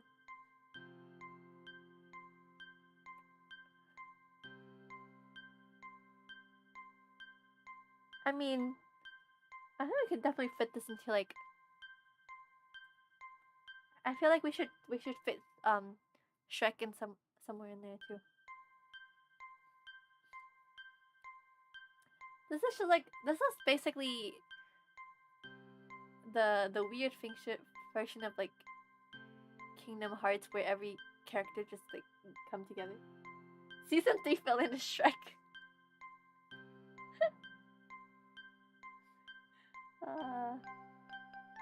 We just need all the. Can we have Kermit the Frog in there too? Can we have Kermit the Frog in there with his like you know, his like evil side with the hood, with the hood. evil Kermit? Can we have evil Kermit? And like Kermit himself?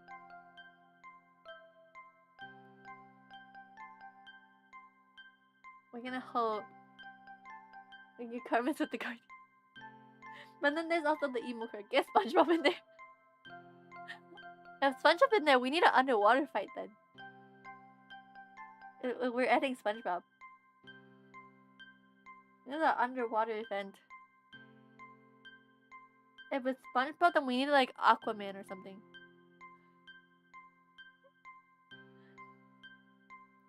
This is technically like the last Marvel movie. With like how everyone shows up, right? And there's just like one big war. Does Shaq even need to breathe? That's the question. Does he even need to breathe? Can he swim?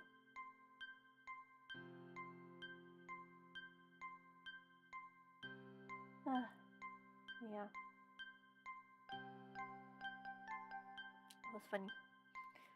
There are all these possibilities from just the Grinch. He is the Grinch is the true Christmas miracle.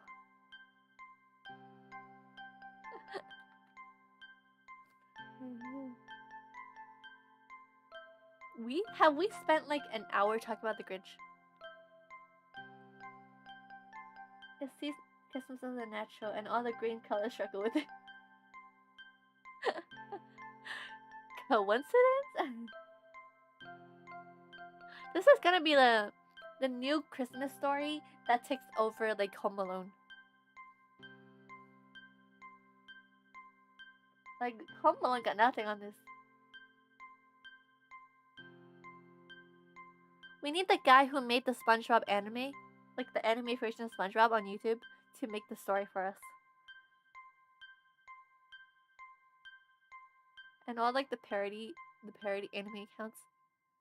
We need them to all come together and just create this masterpiece. I will be the casting manager for the voice.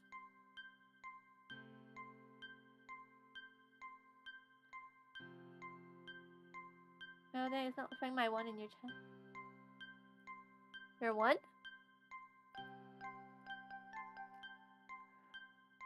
Like Discord or like chat here? I think it's on Discord. Can you do Discord? In general chat maybe? Oh yeah, if you haven't joined my Discord, go join my Discord. Oh, that's weird. Because usually I can like I can like decide to whether to show or hide a message. That's weird. Okay. All the green characters are tied to the game energy, the conscious form of the concept of survival of the fittest. It upsets Christmas due to it being the opposite of survival of the fittest. Shrek is going to be Jack's student. Yeah, I don't see it in my chat here too, like your thing in general, like not just on my, like not just like on here, like what you're seeing, but like on the side. And I have like 2 comments thing. It's weird. I feel like Shrek. I mean, I feel like Shrek is just there for the heck of it, like. Like he just somehow got involved and he's just like, eh. He's just chilling.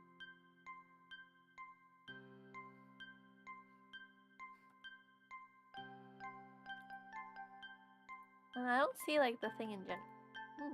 Interesting.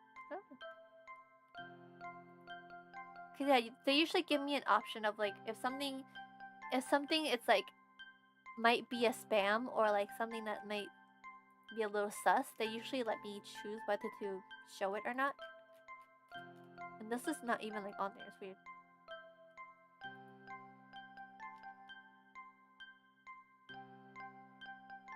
I don't think that's an issue. I don't know. Weird. Yeah.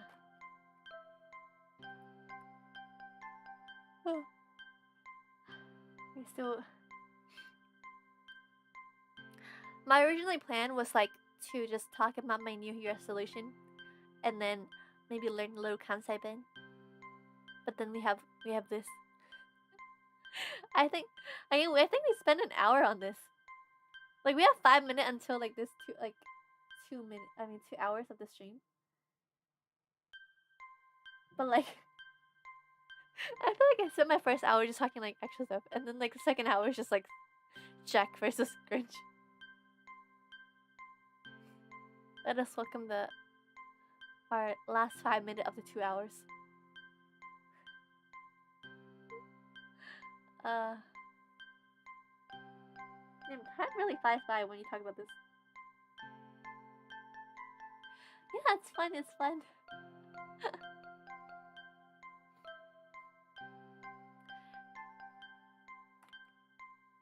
It's like so. It's so silly. I love it. It's the silly stuff that makes me like doing chatting stream like this. Ah. Oh god, my nose is like starting to torture me again. Ah. Yes, we learned a lot. We learned a lot today.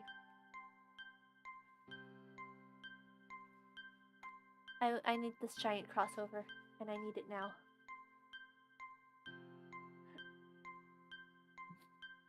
Let's watch this video that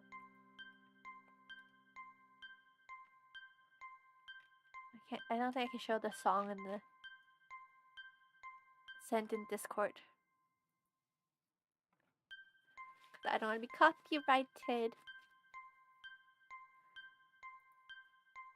What is this video? How one small detail changes everything in Nightmare Before Christmas. Oh, it's a whole animation? Tim Burton's The Nightmare Before Christmas. Should we watch it? Let's watch it. Let's watch it.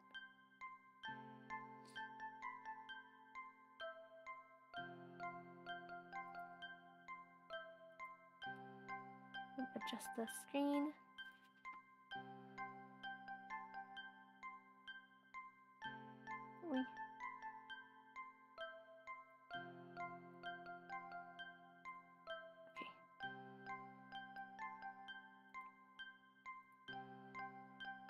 What is this?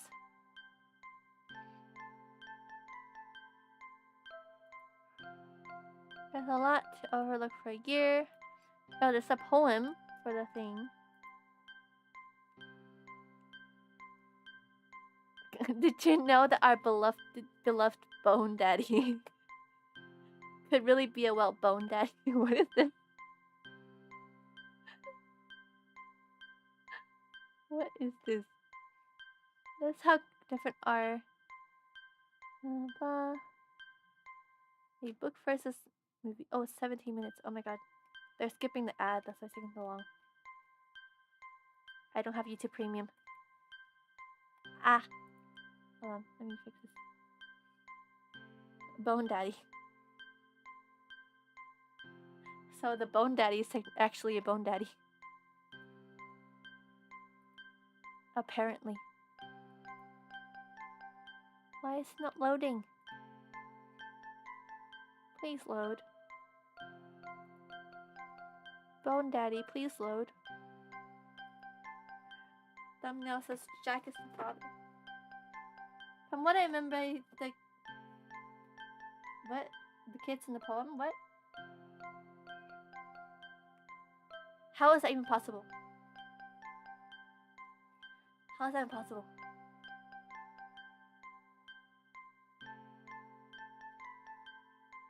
Oh my god, now they're showing me an ad about Gundam. The Gundam model. Okay. Tim Burton's But the quality's so low. Quality's on 144. Okay, let's see.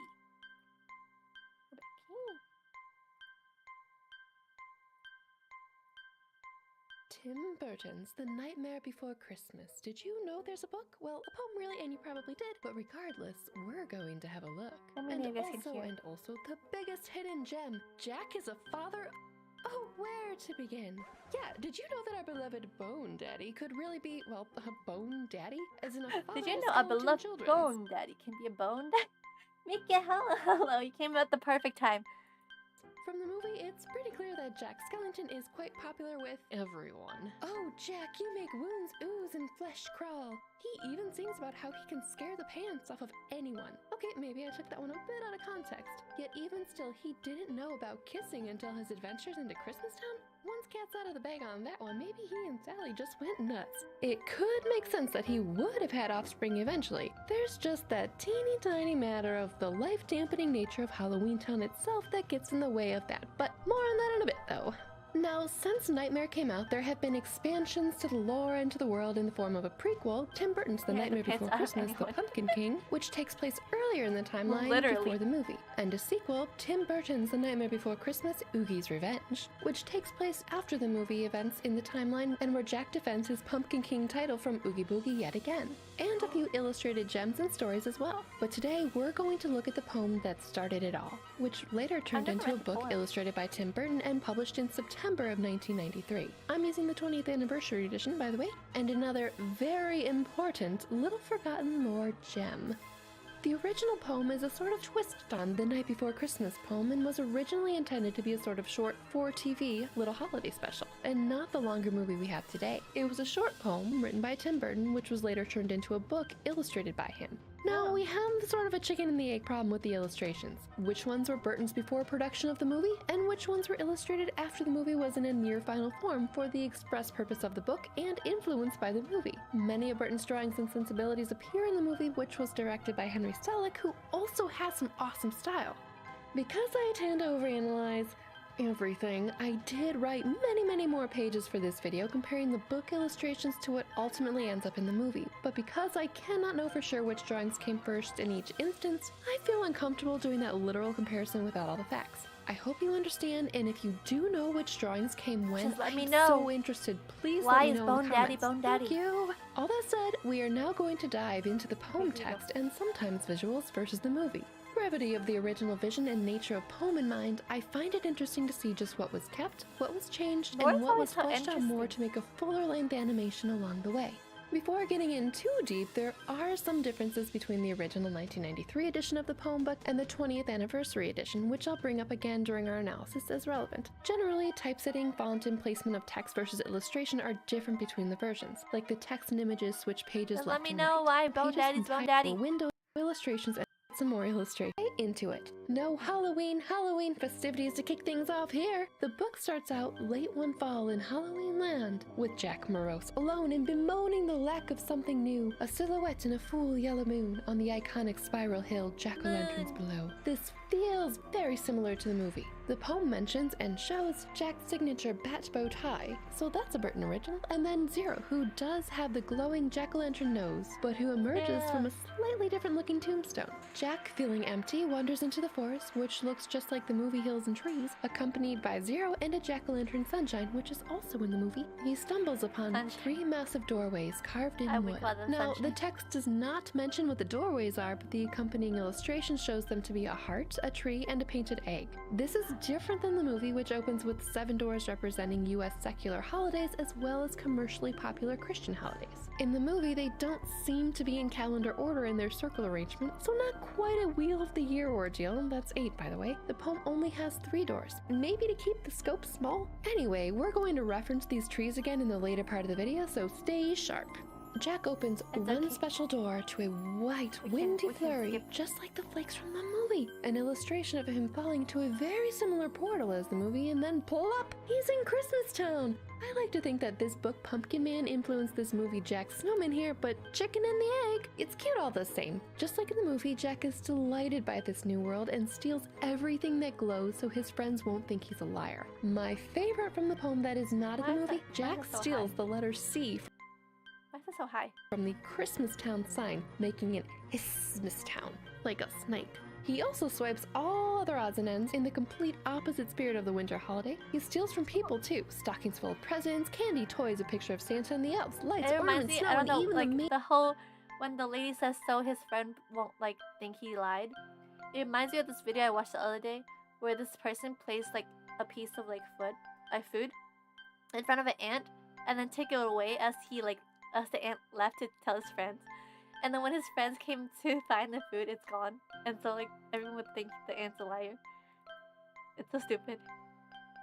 I don't know why I'm so entertained by that.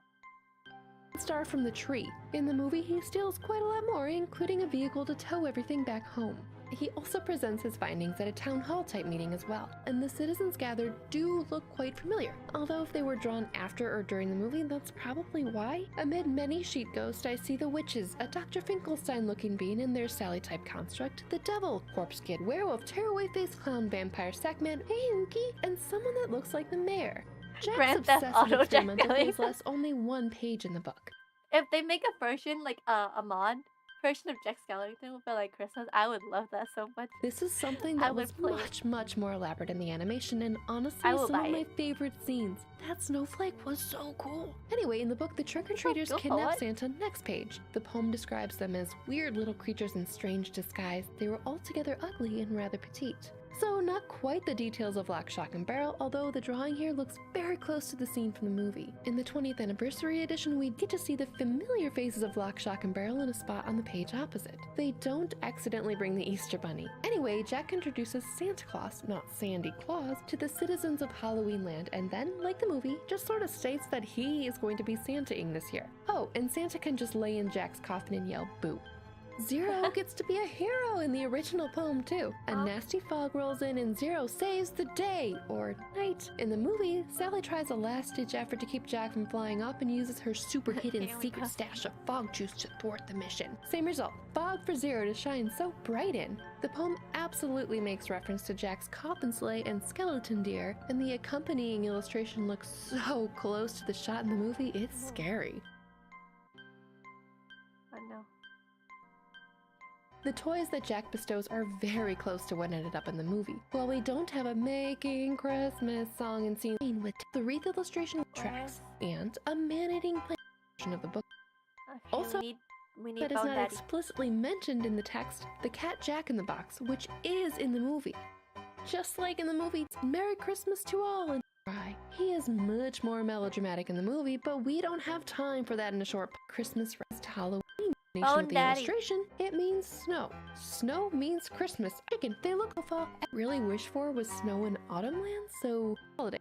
Afterlife crisis? Mid-death crisis. The story beats stay mostly Daddy. intact between them, even if the potion is so a buggy villain and even a reverse toys were replaced with happy, age-appropriate ones. Another change that was made to make the movie less Bone Daddy. nightmarish. The clown with the tearaway Shut face the man's Bone originally Daddy. had a really bloody and awful face beneath, but that was a whole void with a deep disembodied voice instead.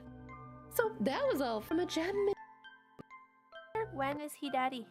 So you know we were there. When and it's does he no become self was daddy? voided, but I always remember a little bit aware of the extras too. The nightmare original for opening that is now also but the CD jewel came in a wistful, reminiscing Santa figure saying the lines, "I'm still rather fond of that skeleton man." So many years later, I thought I'd drop in, and there was old Jack still looking quite Is Santa the father? Or the mother? thin, with 4 or 5 skeleton children at hand playing Oh my strange god! lines. Bone Yes, Daddy. with all the original booklets and materials intact, there is no transcript of Stewart's lines. All of the song's lyrics are printed, but not this mysterious opening and closing. Imagine a wistful, reminiscing Santa figure saying the lines, "I'm still rather fond of that skeleton man." So many years later, I thought I'd drop in, and there was old Jack still looking quite thin, with 4 or 5 skeleton children at hand playing strange little tunes in their xylophone band. I saw 2 paths before me, and I strayed out of thought and time. Pumpkins wheeled overhead, and every second was as long as the life age of the earth. Then I snapped out of it, finished the drive home, and have been obsessing about those lines ever since. I I see two possibilities here. One, those skeletons are from the hanging tree, just chilling and filling the downtime between Halloweens with some beats. Jack clearly likes to sing. Nightmare is a musical, after all. Maybe they have their own spooky band. They seem like smaller skeletons compared to super tall Jack in the movie, maybe giving off the appearance of children. Or two, these skeletons are Jack's offspring, as it were. But for this to be the case, major workarounds must have been in place. For Halloween Town is in a perpetual state of frozen decay. What do I mean by that? Nothing grows, nothing dies, but everything just is in a limbo state. Autumn is my favorite time of year, but peak season only really lasts 1 week. Why? The things I like best are those same things in transition. Leaves changing, crops ripening. What was growing all summer is now going back to seed, decaying, rotting, back to the earth. It's a tricky time. Blink and you'll miss it. Halloween Town, however, has the best this season has to offer without the fallout. It's like that perfect autumn week, frozen in time. The pumpkins and jack-o'-lanterns don't seem to rot. My question to the Bone Daddy is, how? Right? So like I kind of understand because like, you know, Sally has a body with like meat attached, right, to the bone. But like, how? Right? Like, you know what I'm trying to ask? Like, physically, how did they make a baby? How is it even possible? But yeah. Fault, we don't see the beginnings of growing things or their endings. Halloween Town is like a single moment in time, but time absolutely. An implant over there? Implant for implant for down there? Dang. Oh, okay. Oh. Passes, as we can see by the moon phases, which is full on Halloween, then a crescent, then full near Christmas, and by the constant turning of the clocks in both Halloween and Christmas towns. But nothing seems to age. Deadly poison doesn't kill, and that's not for Sally's lack of trying. Deadly nightshade just wears off Dr. Finger. Does he just like, cause the implant, right? Is there bone left? And like he just slide it on like.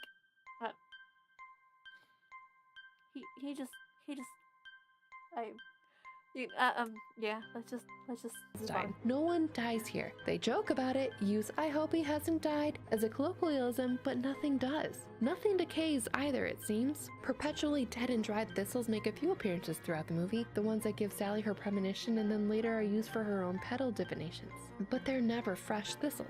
I think things are not born. That seems like more of a spring holiday theme anyway. They just are. I think the corpse children are always corpse children and always will be corpse children. Dr. Finkelstein can animate piles of bones and whatever Sally is made of, fabric and stuffing. But I think nothing new is organically made. It seems to me that the only way to create new life and break this non-cycle is through Dr. Finkelstein's machinery. The citizen count of Halloween Town does not seem to go up, even though Jack is popular in a wow way with many citizens. Not to put that all on Jack, just saying there's clearly a drive alive in town. Sally also has a thirst for him, and they do share a connection. I'm going to posit that Jack and Sally are in fact spending their eternity together, now and forever. Maybe they eventually wanted kids. Physically, I don't know how that would work between a presumably seedless skeleton and a stuffing-filled stone marble. I mean, I guess Jack does have bone eyelids. Anything's possible, I suppose. But most importantly, I don't think new life can grow organically in Halloween Town. My thoughts are that Dr. Finkelstein and Sally mended their bridges. Or the doctor was so taken with himself 2.0 that he was happy to help, or Jack, as the Pumpkin King, decreed it. But in any case, Dr. Finkelstein used his tech to build and electrify some odd podge piles of bones to life, like he did the reindeer, and voila! Eureka! Baby bone daddies! But oh no, we are not quite done with this Halloween and Christmas time Easter egg hunt. We know in the book that there were 3 doors, and 7 in the movie. However, from the closing, we have evidence that the other holidays had no clue of each other's existence before Jack's meddling. Post-Jack, according to the closing, but after that night, things were never the same. Each holiday now knew the other one's name. So all 7 tree holidays now know about the others. My brain is on fire imagining all those crossovers. After the many years have passed, original soundtrack Santa visits Jack and asks if he would redo his past Christmas takeover. Think carefully, What? Jack. Would you do the whole thing over again? Knowing then what you know now, knowing now what you knew then. And he smiled like the old pumpkin king that I knew, then turned and asked softly of me, wouldn't you? Nostalgic multi-holiday swap in the works! And finally, something the Coraline fans out there probably have already gobbled up. Selleck used Jack's head as well, not in Easter, but in an egg in Coraline.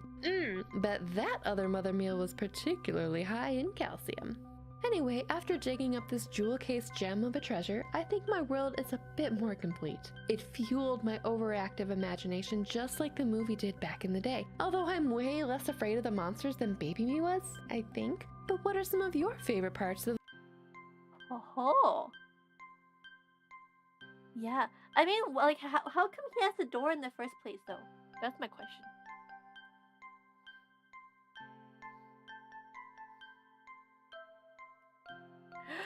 Captain Jack Skellington?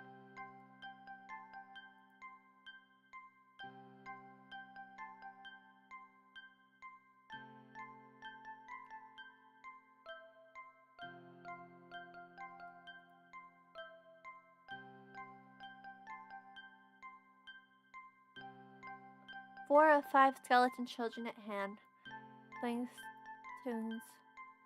Do you remember the night when the sky was so dark and the moon signs showed bright? When a million small children pretending to sleep, nearly in half Christmas at all, so to speak. And would, if you could, turn that might clock back to that awful, that long, faithful night. Now think carefully, Jack. Would you do the whole thing again, all over again? Knowing what you know now, and knowing what you knew then.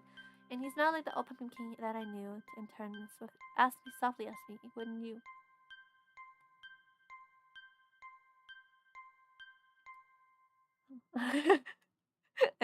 Doctor, you are the father.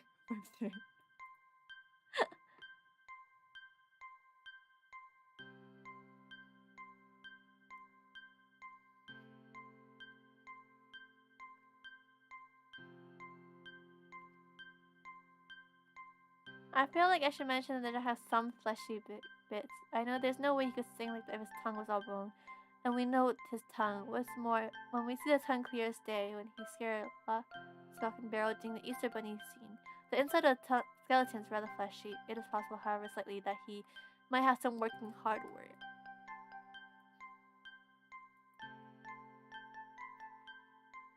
So, he has some hardware.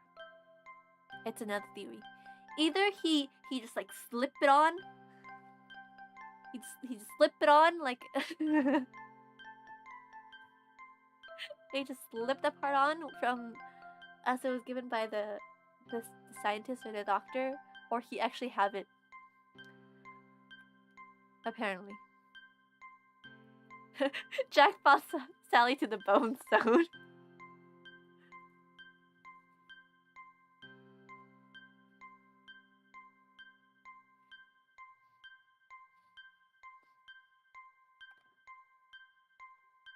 That phone daddy have some hardware, you know what I'm saying? There was this one time where the guy did like in the sound. Oh, he got that.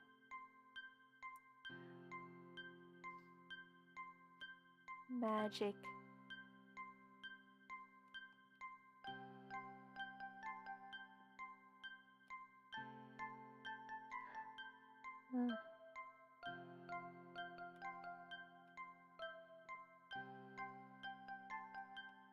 Interesting. Why are we diving deep into Jack Skellington's autonomy? We're doing a whole biology class.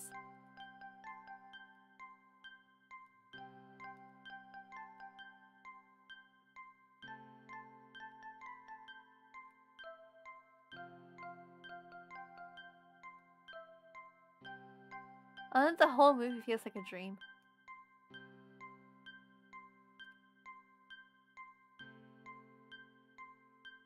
The whole movie is like a dream. Like, I watched it like a few times, but like I still don't really clearly remember. Yes, we have to know. We have to know how it works. Why now there's like so many like mystery in my suggestion now? Like, what was it? The Pearl Theory, SpongeBob Conspiracy.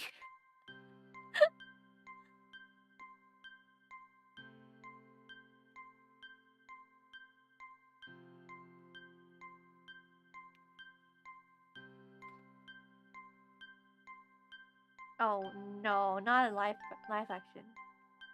Never a live action. Except I did watch the live action of The Grinch.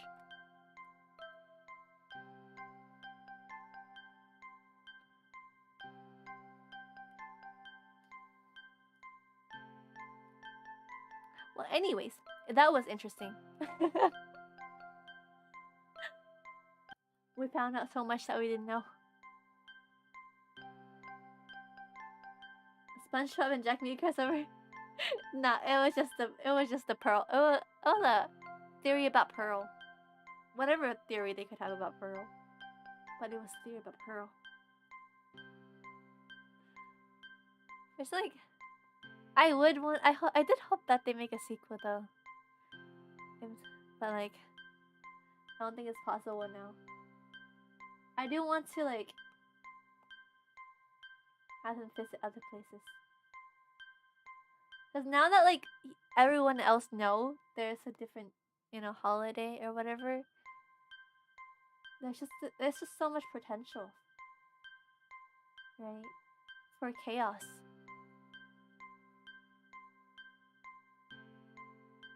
I want to. What would Jack do in the sequel? I mean, now that he's Bone Daddy in the sequel, right? Yeah, it's like in this. Damn it, Disney. And like now that he's Bone Daddy, I guess it could be something with his kids. I don't know, like the 4 or 5 of his kids, like just going into different places, and then him trying to find them. I don't know, like bring them back. I don't know. It's just Bone Daddy being a Bone Daddy. Yes. I love these like kind of like creepy, like kind of dark but adorable at the same time.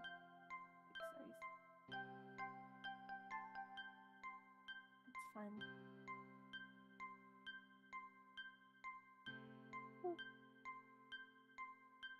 Each kid follows the tradition of stealing their own holiday. and then after they steal the holiday, they become the next Bone Daddy. Amazing. Imagine though, like they just have a crossbreed, right? Imagine they just like have children with someone from like a different world. What would that be like?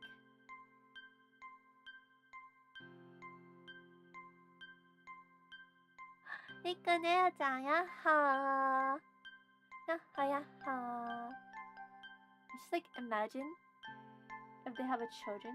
Are there still Nightmare Before Christmas? I'm pretty sure they have it. I'm pretty sure they still have it.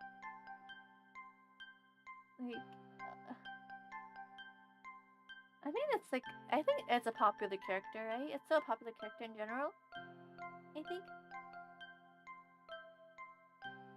Yeah, Hot Topic. Yeah, Hot Topic, I think would probably have it. I hope they bring him back for like some Christmas event. Like in Disneyland, I hope they bring him back. I know for like 1 year for Christmas, not Christmas, for Halloween in Disney, they have the character for them walking around. I used to really like them too. Yeah, I'm pretty sure they have the merch. I should probably check out the game. But it's on like PlayStation. They don't have PlayStation. But yeah, just like, oh yeah, game. If it's a video game, like just him visiting different worlds instead of making the movie. Ah. I doubt we can get a sequel, but I would love it if we could get a sequel.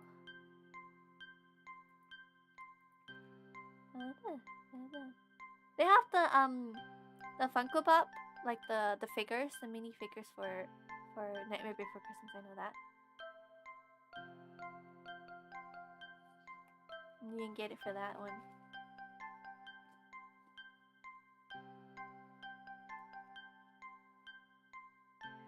You know how like everyone was fighting for one, and then like Sony recently announced that they don't have the shortage anymore for it.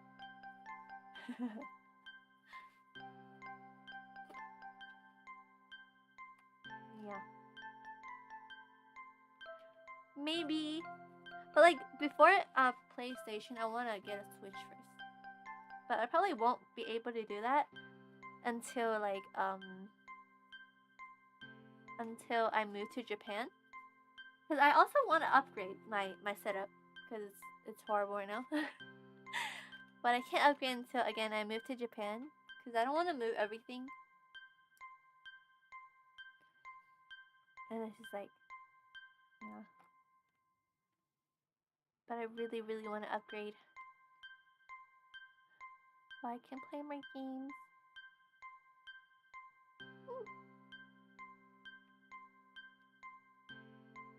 Okay, I think having to move a bunch of stuff across the ocean. Yeah, that's also why like I need that soundproof room. Get me the soundproof room. I would very much like to do some streaming. Oh, speaking of streaming, tomorrow at like what time? Tomorrow. Well, the soundproof room is I'm manifesting. I am manifesting daily for a soundproof room. Okay, I have horror game stream tomorrow at what time? At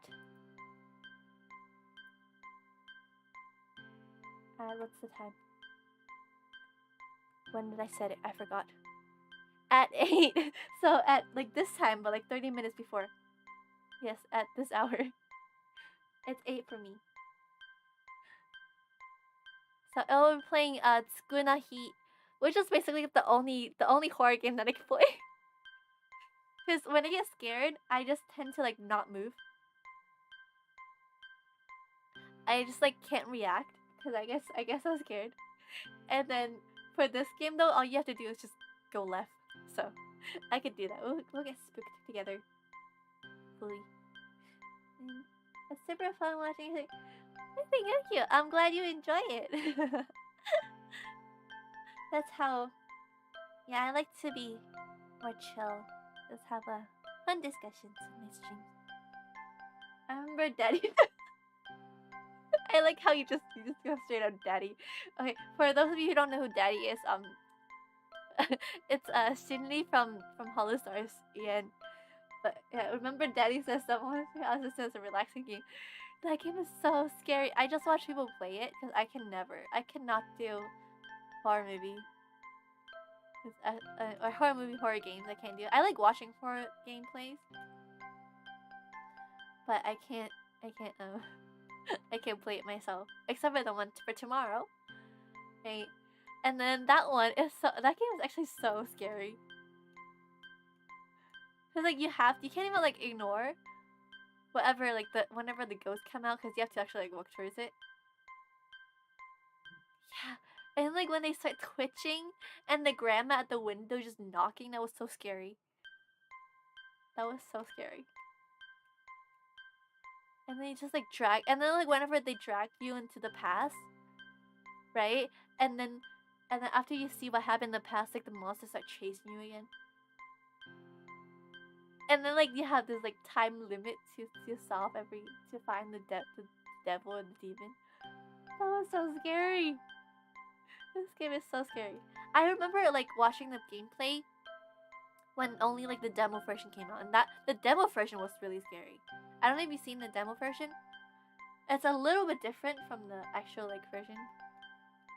But the demo version, the way the demo version ended was so scary.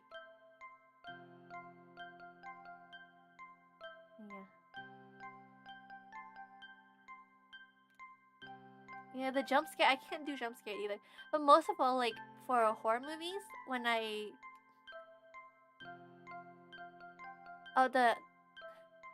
in the demo version, the devil was like really scary. Like the when it ends, the jump scare at the end was so scary. I need to sleep. Looking forward to your other stream. Good night, Carlos. Good night. I'll see you next time. But yeah, like the demo version was so scary. But for horror stuff in general, like what's scary to me the most is after watching it, because I tend to, again, like I write scripts, right? So like I have a habit of thinking of scenarios. So I somehow, like every time I watch a scary movie, I just think of the scariest scenario for myself, like being inspired by the movie. Like I don't want to be inspired by the movie, but the movie just inspires me to think of even more scary stuff. And so like it's my thought that comes after watching the movie that scares me. If that makes sense. So like it's similar to how like after watching a scary movie, people are scared to go to the bathroom, thinking the ghosts are there. It's similar to that, except like I have a whole story. Yeah, yes, I'm making scary movies. Yes, my thought is scarier than the movie. Cause like a jump scare, right? Like you scared me, I scream, it's over. For most people, like I just scream and then like, oh, that's it. Like nothing else happens. But then it's like me screaming a jump scare, and then I think of an even worse jump scare. I think of an even worse jump scare. So, yeah. That's why. Like, my mind just gets so many ideas, and I don't want to get these ideas. One of the scarier things that I still remember to this day that I came up with was like, whenever like you know like when you yawn and you like lift your like arms to the sky, right? Like you reach it to like stretch while you yawn. Like as a kid, I imagine after watching a movie, I forgot what movie, because my dad and my sister love watching those, so I like somehow like watched a few scenes too. I would imagine like just a ghost grabbing your hand, like appearing from the ceiling, just grabbing you when you reach your hand out to the ceiling to stretch. Yeah. They just like grab you. That was like baby Io thinking of that. And then of just like, I don't like wet hair. Like when I wash my hair, like the hairs like fall out and they just get like wet, right? And like I also, another thing is like I see like a pile of like wet hair and then something emerging in the middle of it. I don't know. Yes, aggressive. Not a little hand holding, aggressive hand holding. Just lift you up and then take you to I don't know where. Just boom. Yeah.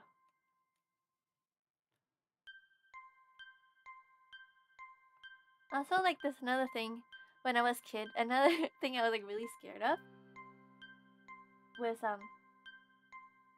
yeah, I just like imagine them like the hair, the pile of like wet hair being actually the hair of a ghost, and they just emerge. Just like, right. Yeah. And then like what was I supposed to say? Oh yeah, so as a kid, I don't know why, but I have this fear of putting my feet under the table, because I used to have this huge dining table, and then we just like sit down in it and we just eat.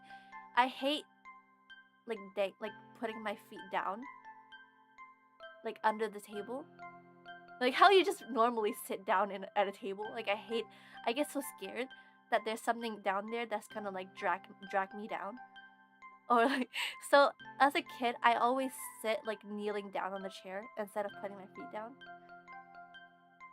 and that's why I have like the old. It's better now, but I used to have the old like stereotypical Japanese people feet, where they point inwards, because Japanese people like sit kneeling down a lot, so their feet is like pointing inward instead of like regular like parallel side, like pointing forward. It points like inward, like almost like the kanji 8, right?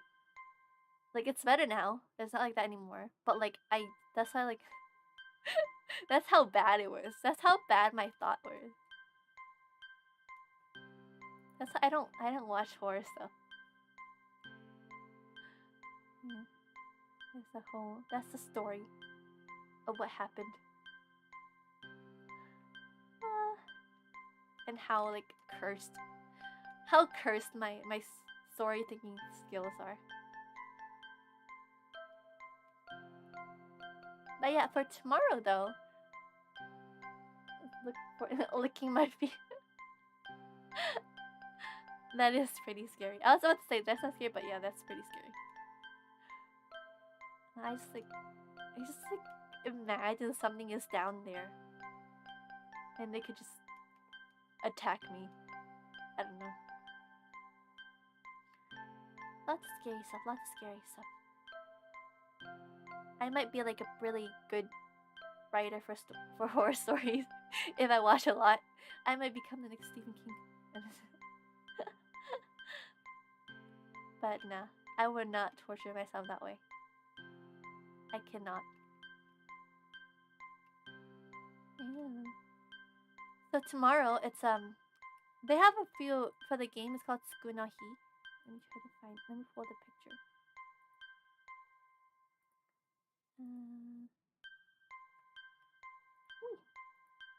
So it'll be at this hour, but like of course like 30 minutes before. So Tsukunahi. They have many different stories, and this is their new story for it. They all work in the same way. And this time it's about a convenience store. I'm very excited about, because it's the only scary thing that I can play. This one is mostly jump scares, so if you're not good with jump scares, I would not recommend. But it gets pretty loud. I heard Bloodborne. No, I haven't. I haven't played any like of these type of franchise. I'm honestly not much of a gamer. My favorite type of games are really stupid ones. There's no better way to put it. Like I like really stupid games. Like, I don't know what are some good examples of stupid games. There's really stupid and silly ones. That's like you like if I play, you're like, what the heck is this? So it's like really funny. I like games that doesn't really need my brain that much. My philosophy is, if I don't need to use my brain, I will not use it. I need to save my brain power. But yeah, that's my whole thing. Also, why is my YouTube suggestion? This person is like, I was a sugar baby. What is this? Yeah, that's it. I play really stupid games. I'm always a sim for Bloodborne and Persona 5. I recommend them. Persona 5 is turn-based and not focused. Yeah, that's one I want to play. Persona 5 I want to play. That's the game I want to play, but I will wait for a better setup. I will wait for a better setup. Because my setup is so crap and terrible. And I don't trust it to play a lot of things. I don't trust it to play a lot of things. So, yeah. Once I get a better setup, once I move, I will finally be able to. I heard there's a lot of personal ones, and then there are some that's like not recommended to play. Like this one that's like really easy. Yeah, I heard like Yes, royal and like. Is it, I suggest royal. Okay, because I remember this. Someone told me there's a version that's like that made everything too easy and like less interesting, but I forgot which one it was. So I'll ask that person again. And we'll see. Oh, the 3? Ah. Yeah, so I'll do that. Have you seen like the clips for the debut? People work so fast. Like within like 30 minutes after the Hollow Stars debuted, there was already a bunch of clips.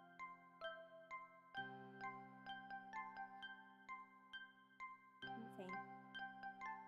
How do people work so fast? Where did their motivation come from?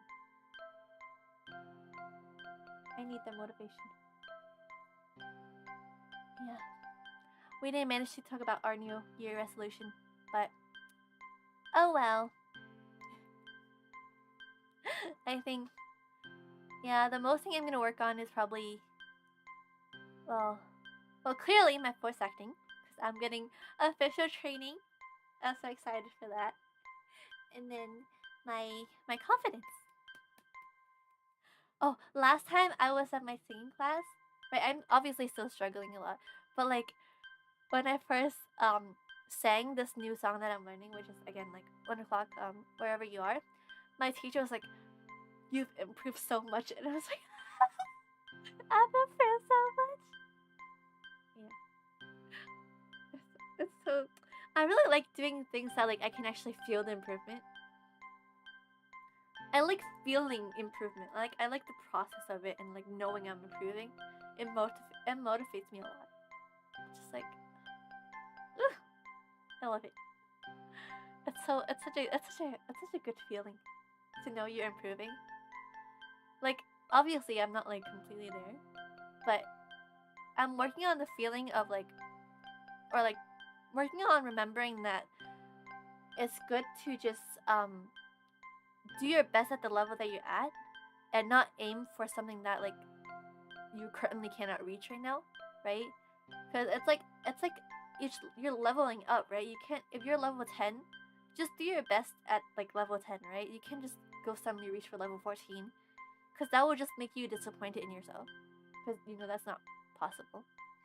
So that's also like a advice I got from a voice actor called Kakehara Tetsuya, at the seminar that he gave at a voice acting school a few years ago that I went to.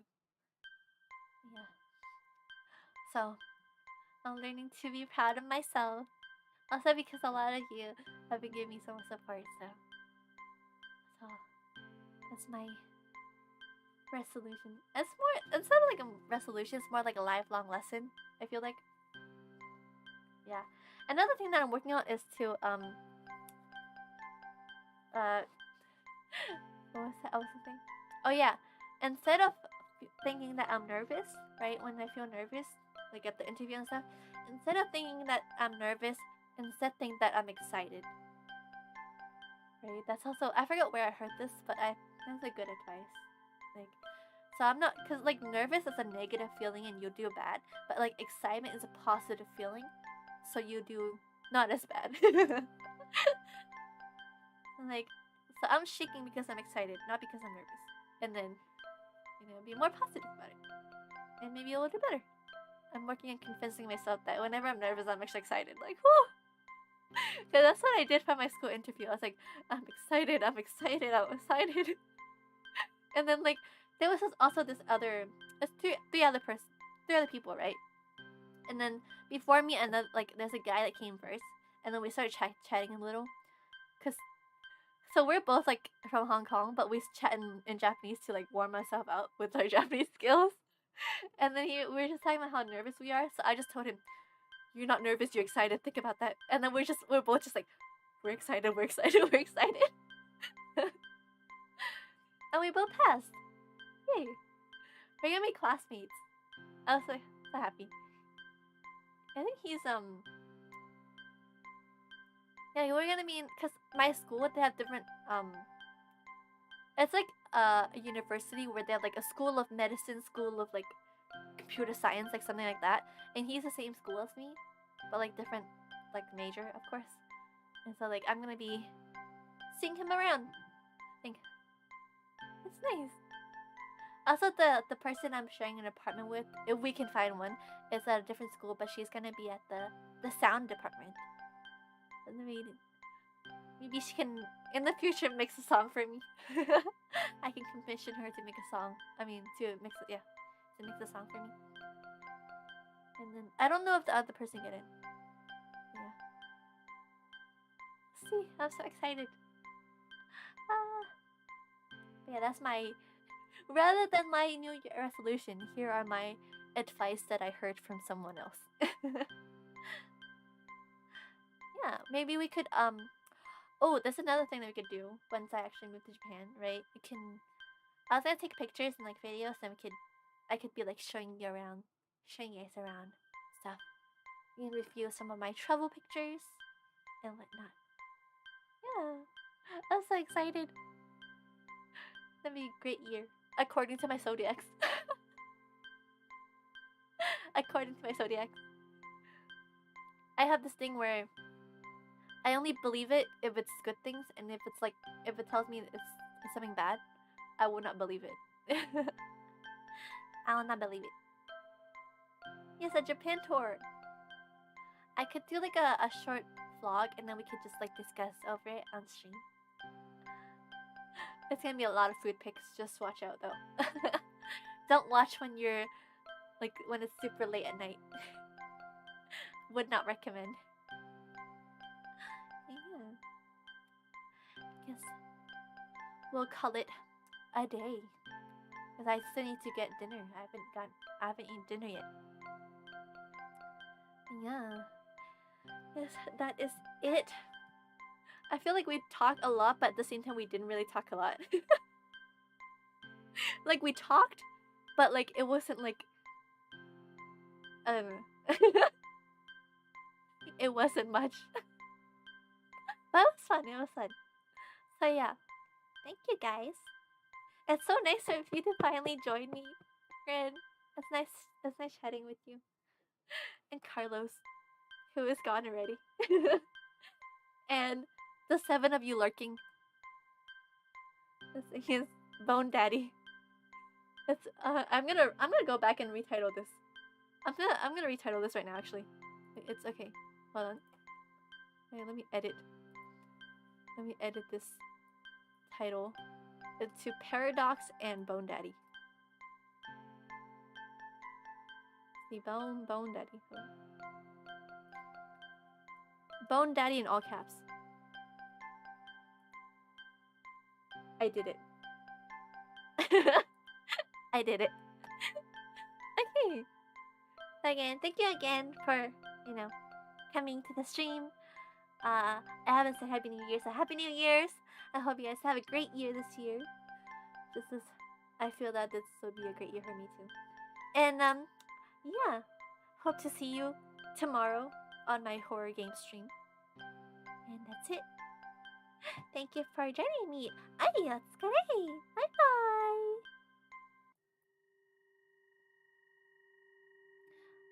Bonus fact, I always raise my hand to wave goodbye, but you guys can't see it.